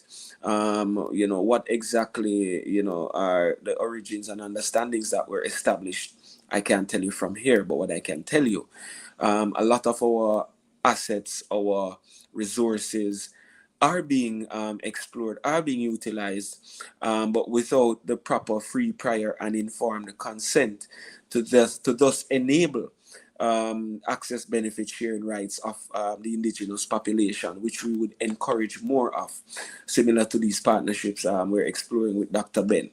So I hope that would have addressed the questions that were asked. Okay, one Let more me question. just let me just add one more thing here because my next flight is almost ready. One of the things I want to just quickly talk about is an upcoming summer camp that we'll be having in a compound. That summer camp, of course, is geared towards children, and it's geared towards an initiative to promote the herbal knowledge as it relates to the younger generation, the upcoming generation. We've seen the dance, we've seen so many aspects of the culture that emphasis has been placed on. We've seen the dance, we've seen the music, we've seen different paraphernalias, that knowledge being passed on. What we want to see is knowledge as it relates to the herbs. One thing I say and I constantly say is that the list of vegetables that we now enjoy as vegetables was much wider when in maybe 30, 40 years ago. When we talk about vegetables, we only know, our children would only know of cabbage and callaloo and pak choy. But many of them would know of cocoon, many of them would know of fat and barrow, many of them would know of wild hook, many of them would know of spirit weed. So there's a vast majority of wild vegetables that is far more nutritious and far more available. I mean, we're talking about free vegetables. So the whole myth of food shortage is the whole concept of food shortage is really a myth. And so one of the things that one of the partnership, the practical partnership that we see going forward is this summer we intend to share with the younger generation of a compound as it relates to a summer camp. And I'm saying this because much of the initiatives that a compound and a chief has, much of it needs resources. And so I'm making an appeal to Jamaicans who are listening, to reach out to chief or reach out to Ratty to find out, how they can help, because of resources, the ideal time frame that we would want to host this herbal summer camp over children is affected by the limited resources that we have. But this is some of the ways in which we intend to see that knowledge. Other projects or other initiatives will see a processing facility being set up in a compound where there can be sustainable, responsible harvesting that can be made available to the rest of Jamaica and to the rest of the world. We see these initiatives that will create job opportunities, but also income for the state of a compound that is so well needed. So, again, guys, I really, I'm saying that we cannot look to the Jamaican government. This has to be an initiative of the people, because Maroon, for me, First Nation, because that's what it is. It's a First Nation. If we don't give the power and the and force the government to give the power to these free nations of which we are a part of, we are only denying ourselves. And when we will need the privileges, when we will need that ability for the state to be empowered, when we will need it, it will not be there. So whatever power, whatever resource, whatever strength we give to the state of a compound, we are really giving that to ourselves. And as people, we need to put pressure on our elected parliamentarians and our elected representative to ensure that whatever international and whatever local agreements should be adhered to and should be respected, that they should be affirmed and they should be respected, because this is one way in which it's not just talk. This is one way in which, as a people, we can give our support in making this a reality. All right. So I want to thank you guys for having me on, and hopefully next week, in subsequent weeks, I can be on giving information as relates to what persons can do to improve their health. Okay, Doc. One last. We've been holding for quite a while. Go ahead. Caller, go ahead. guess she hung up. Sorry about that. She hung up. She was asking what can be done to treat bone cancer. Bone cancer and any other cancer is challenging. What I can say is we have to attack all cancer from different approaches. One of the approaches that we have to have is that we have to look at our food, because cancer cannot and does not thrive in a body that is alkaline. A lot of the acidity that we experience is based on the food that we eat. And so one of the things that I'm promoting is persons consuming more what I call alkaline indigenous vegetables over a protracted period of time, at least 90 days, to move their body from an acidic state to an alkaline state.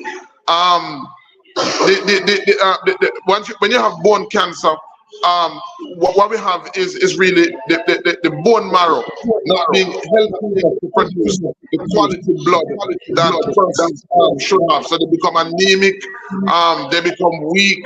All of those factors affect them.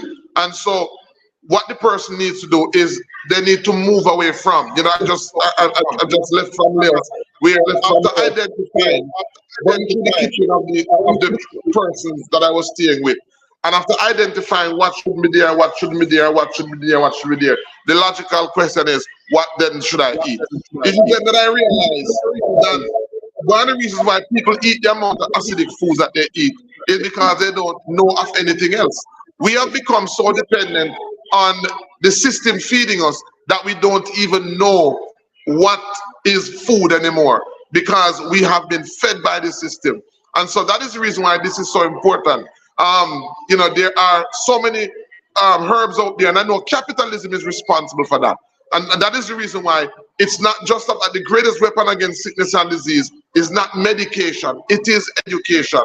We have to start from education. And so it's not just telling you that you need this herb to drink or that herb to drink. It's a very Western way of thinking. We have to understand that it has to be a lifestyle. A lot of persons who ask these questions, herb, don't even know that they don't want to get better. A lot of people who ask that question not even knowing that they don't want to get better. What they want is to feel better. And sometimes my consultation starts with helping people to understand the difference between getting better and feeling better.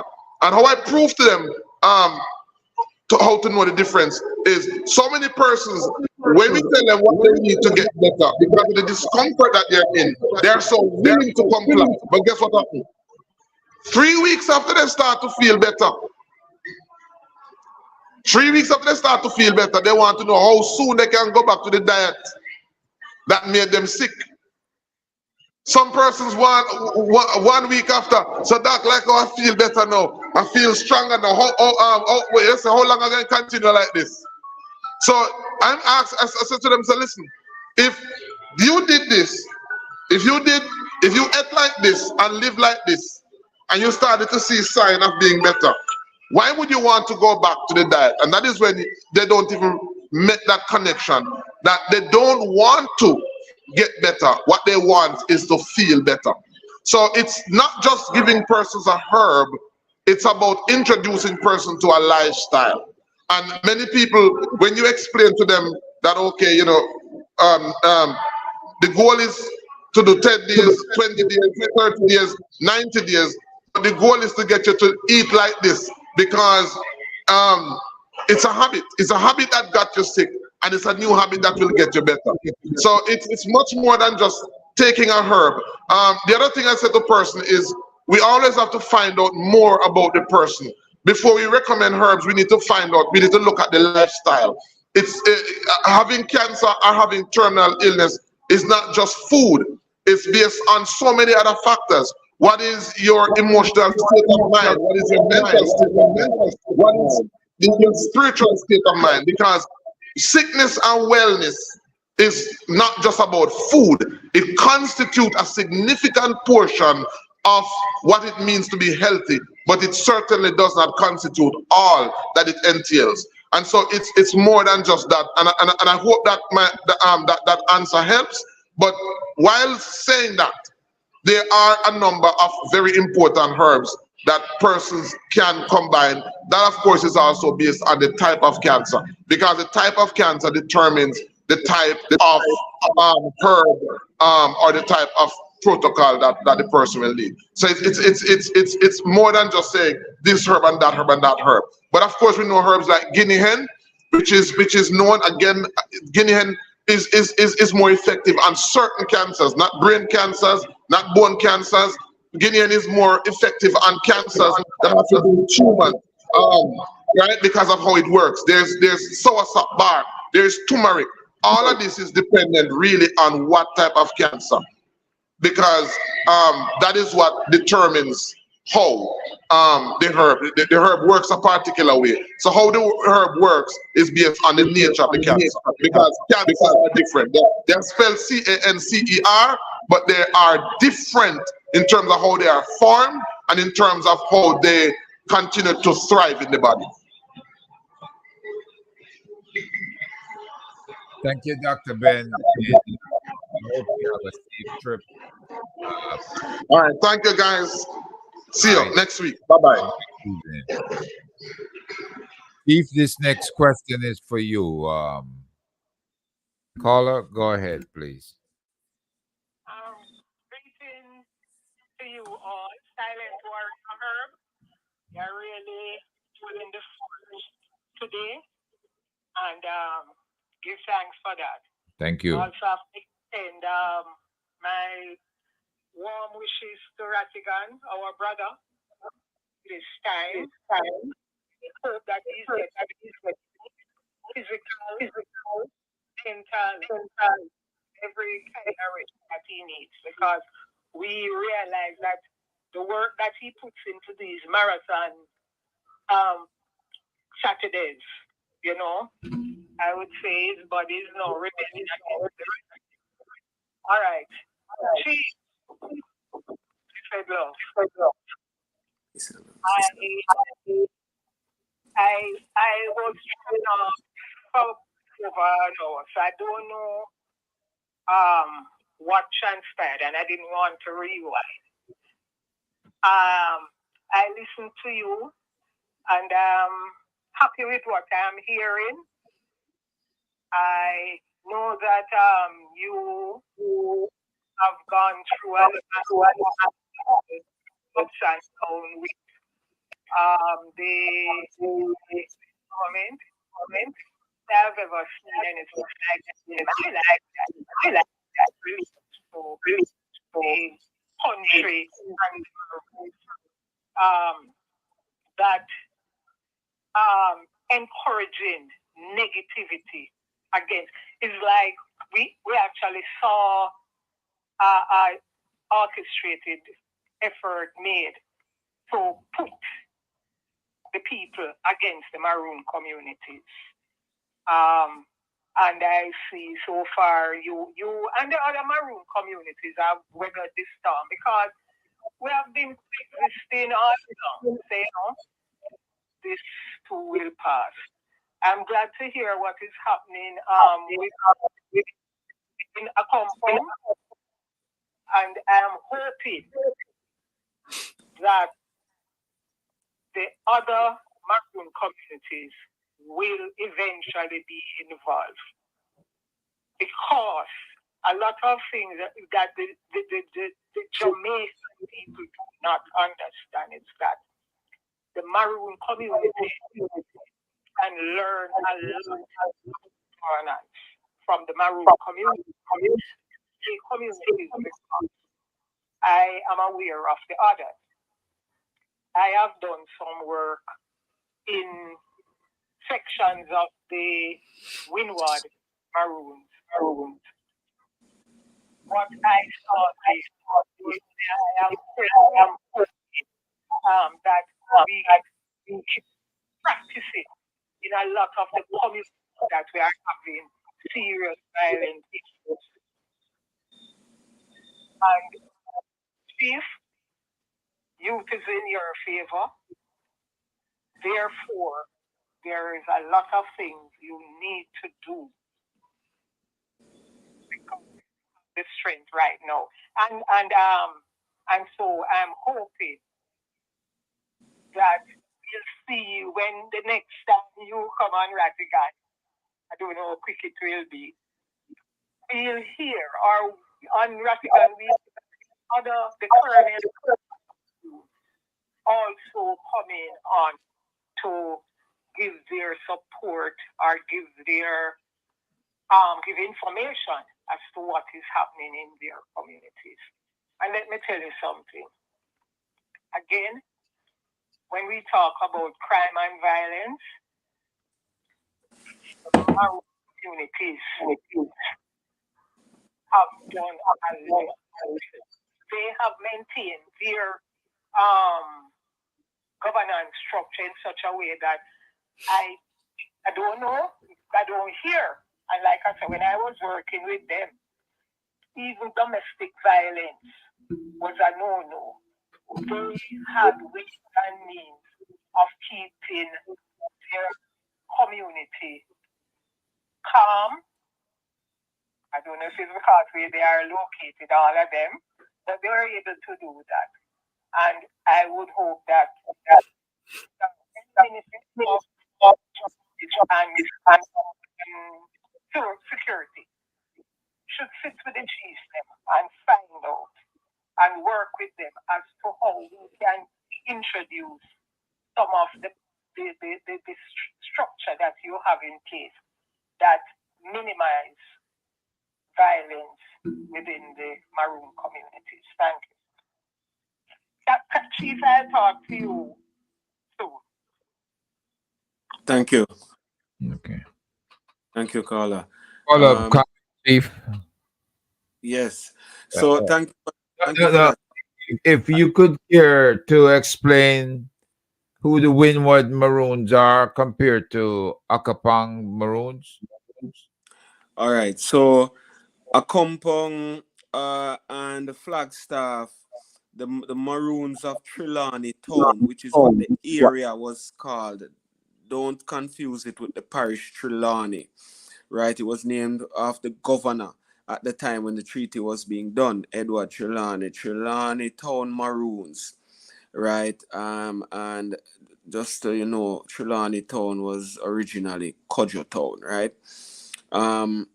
What 1738 treaty represented was a treaty with the Maroons of Trelawney Town, which were identified as the Leeward Maroons, right? The Windward Maroons would have been the Maroons settlements on the eastern side of the island, right? So you're talking about Moortown, Scotsall, Charlestown, among others, right? So the separation of both had to do primarily with the treaties that were signed and acknowledged, right? So the Trelawney Town Maroons of 1738 spoke to the Leeward Maroons, and the subsequent treaties with the Moortown Maroons is referred to as the Windward Maroons. Had to do with the Treaty of 1740, I believe, 1739-40. Okay. It's So just a distinction. Oh, okay. All right. Well, I'm glad Dr. Ben was able to make it, Chief, and that you both were able to bring to us the benefit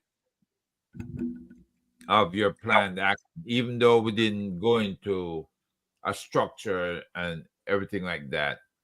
But as far as a structure, is it going to be a clinic, building, or is it going to be spread out throughout the community, parts here, parts there? So go ahead. Yeah, ideally we want a central facility located in an ideal area of the community that will cater to the needs and requirement of course, persons coming there to seek assistance, as well as those attending to those needing it. So we are in need of the structure, the financial support to get these plans going. So all this information will be made public, right? We're now in the working phase of creating the environment, having the right people in the right places and utilizing what we have now.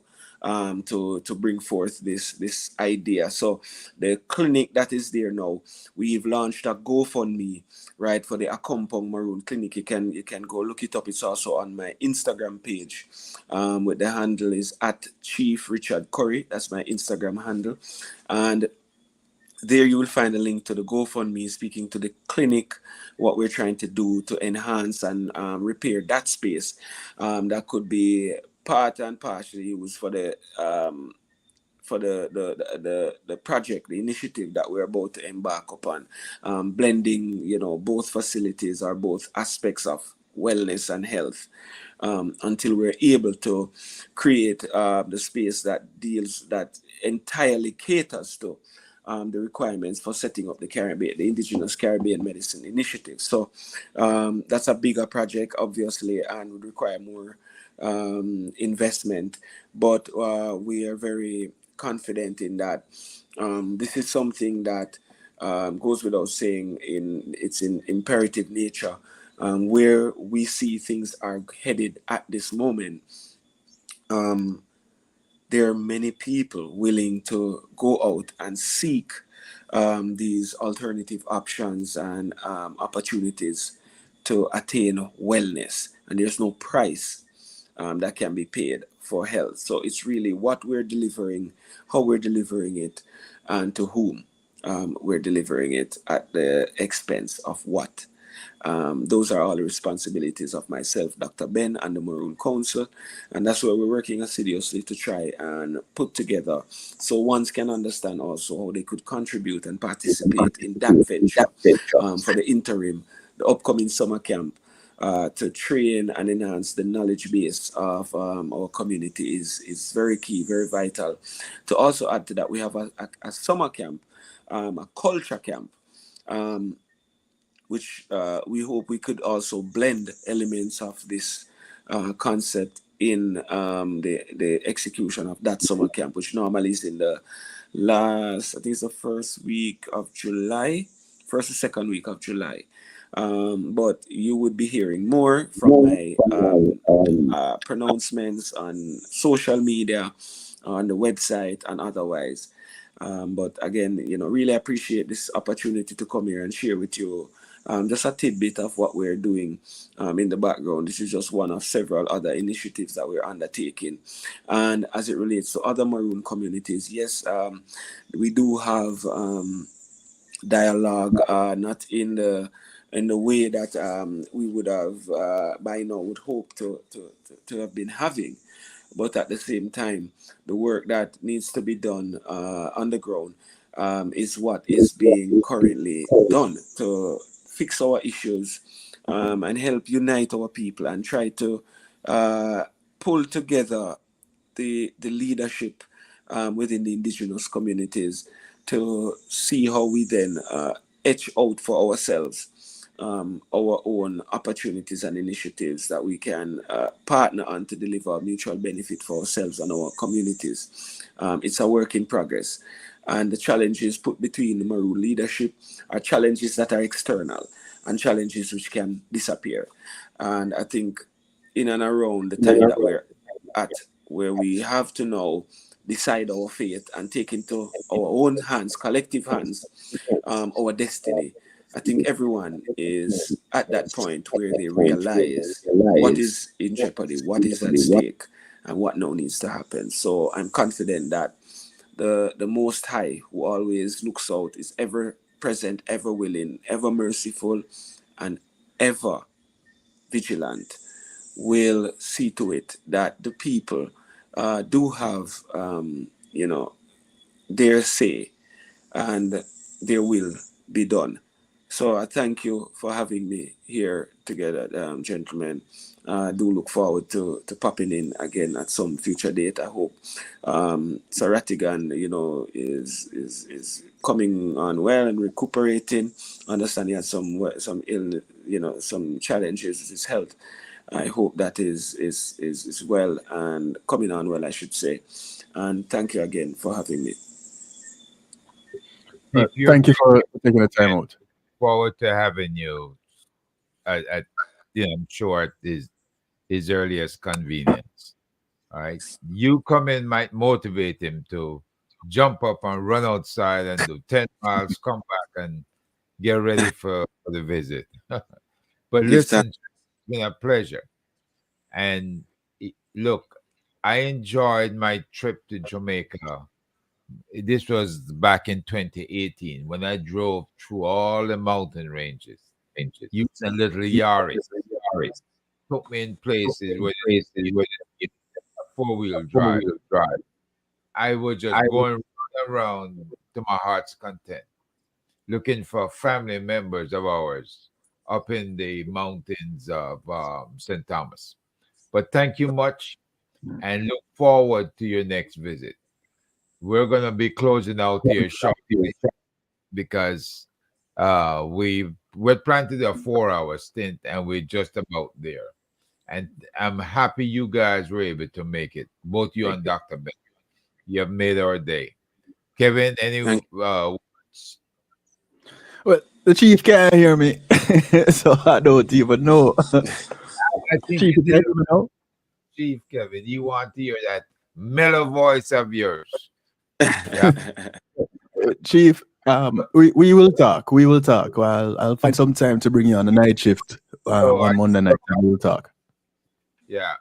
But Chief, thanks again.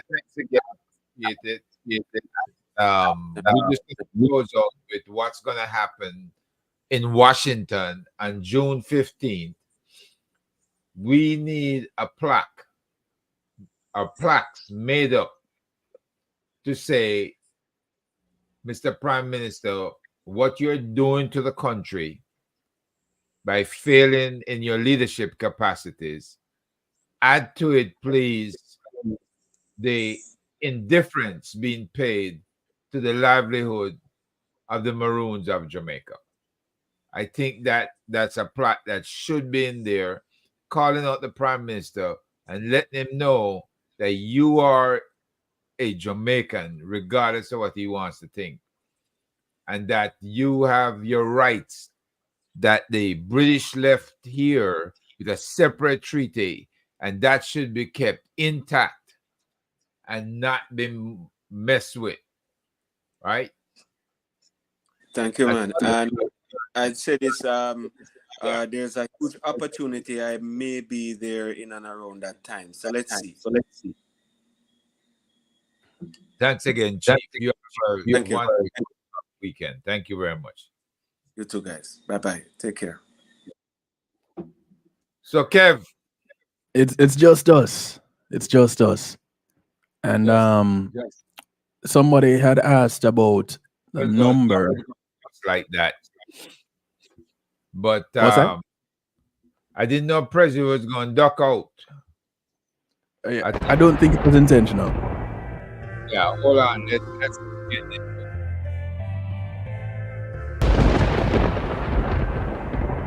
Eternal Father, bless, guide us with thy mighty hand. Keep us free from evil powers. Be our light through countless to our leaders, great defenders, grant wisdom from above. Justice, truth be ours forever. Jamaica, land we love. Jamaica, land we love. Teach us true respect for all. Stern response to duty's call. Strengthen us the weak to change. Give us wisdom lest we perish.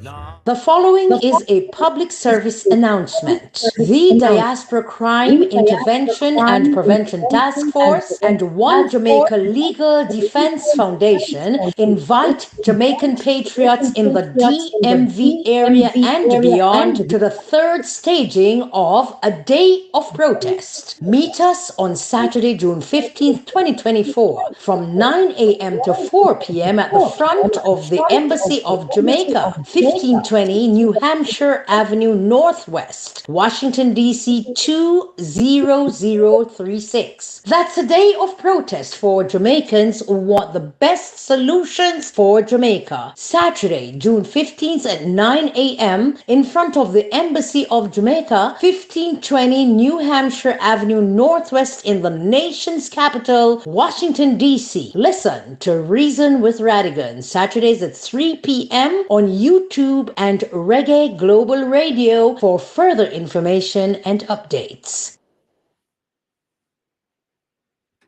There we have it, Kev. Yes, sir. And the number that's scrolling across the bottom of the screen, ladies and gentlemen, is the number to contact with regards to bus information. You can still call 757 OJLDF77. That's 757-655-3377. You can text the number, you can call the number, and you can. I think you'll get Prezi actually. If not Prezi, then some of the volunteers, and they can give you some answers. There is no answer on that number, Kate.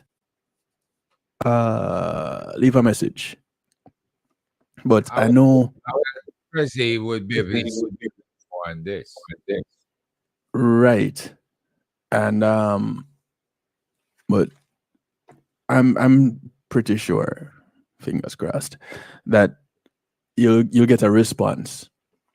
He had started addressing it earlier, stating that if we could get 10 more people from Jersey, then a bus could go there. So I hope the 10 more people from Jersey signed up. All right. That is as much information as I have on that. That audio clip, Herb, I was going to play it, but then the chief showed up and then the doc showed up and that took care of that. So we'll be able to address that next week. Oh, yeah. No. Yeah. It's the protest next week. So protest next week. Yes. Next week. Yes. We're going to have a show. No. That will probably be shown. That is the show. Yeah. And you'll be able to view it. Those who can't make it, I encourage everybody to come out. If you cannot make it because you're in another country or far away, then you can check the Mekwatalk YouTube channel and you'll be able to view it there live. Thanks, Jeffrey. And there'll be no Relax with the Rebel tonight as Ratty continues to recover. No Relax with the Rebel tonight, but I will be on in another 35 minutes on Reggae Global Radio, and we get to stir the musical pot with Saturday Stew. The ad is up, the flyer is up. Those who need to get their own copy of the flyer, Herb, you had given out your number earlier for some people to reach out to you to get copies of the flyer. Yeah, if you're looking, but I can send the flyer in WhatsApp. I can send you the actual one that I got from the designer, and then you send that to the printers. As a matter of fact, I'm going to have to print more. I didn't know posters cost $30. I tried to order 50 of them, and when the guy told me the price, I almost passed out. They cost. I had to drop it down to the 6. So now I need more because some people want the big posters, 18 by 24, or they'll just go with the 8.5 by 11.5 letter size. Another thing too, it's back up over there in the corner. Yeah, where the Jamaica Legal Defense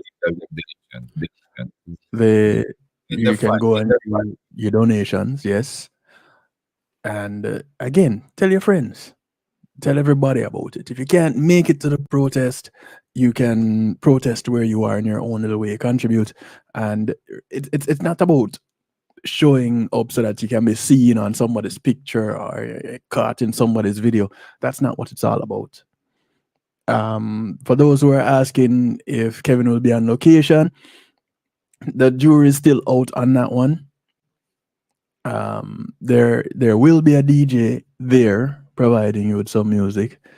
If Kevin shows up, maybe I'll do some guest DJing. I don't know, but you can catch me later on. But About half an hour you can catch me. if you have the music and you want to show, it's all yours. Because Yeah, what I know. the guys are doing, they're bringing all the equipment, Mhm. and then we set it up, and you guys take it and run with it.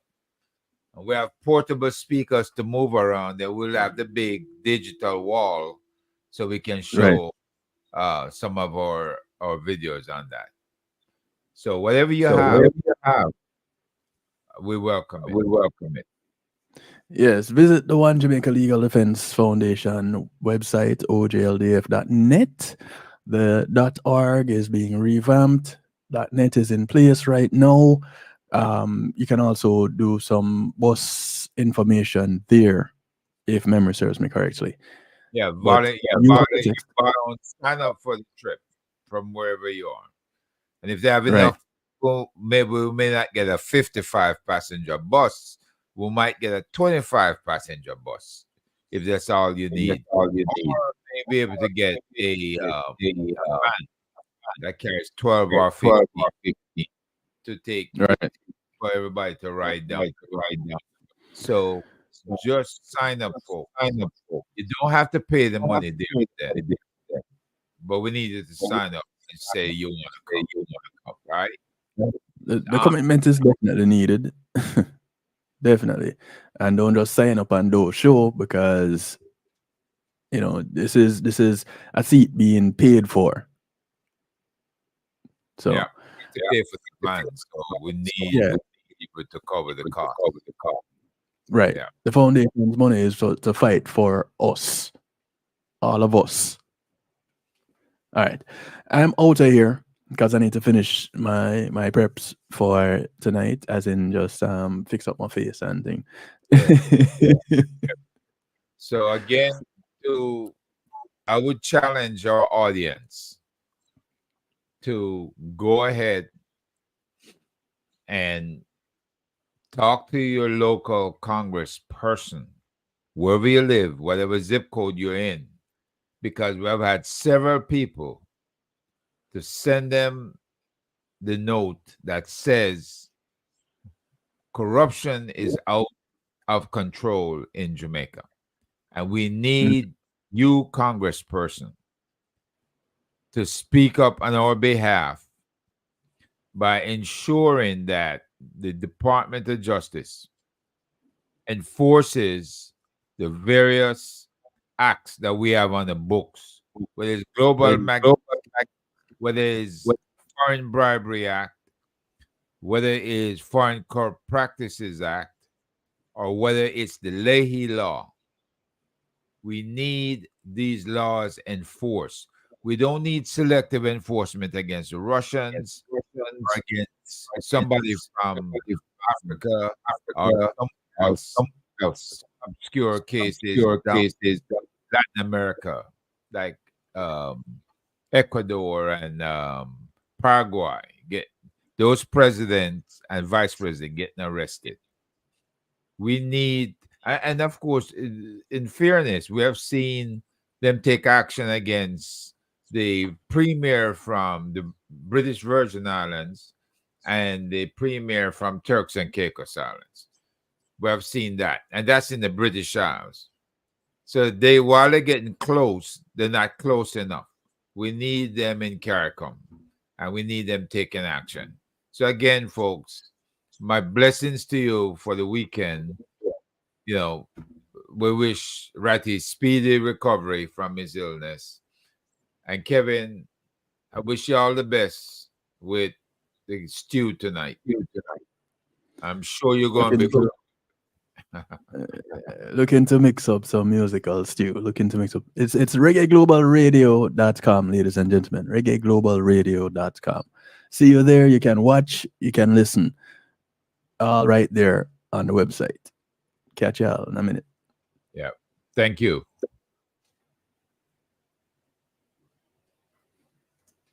We're off the air now.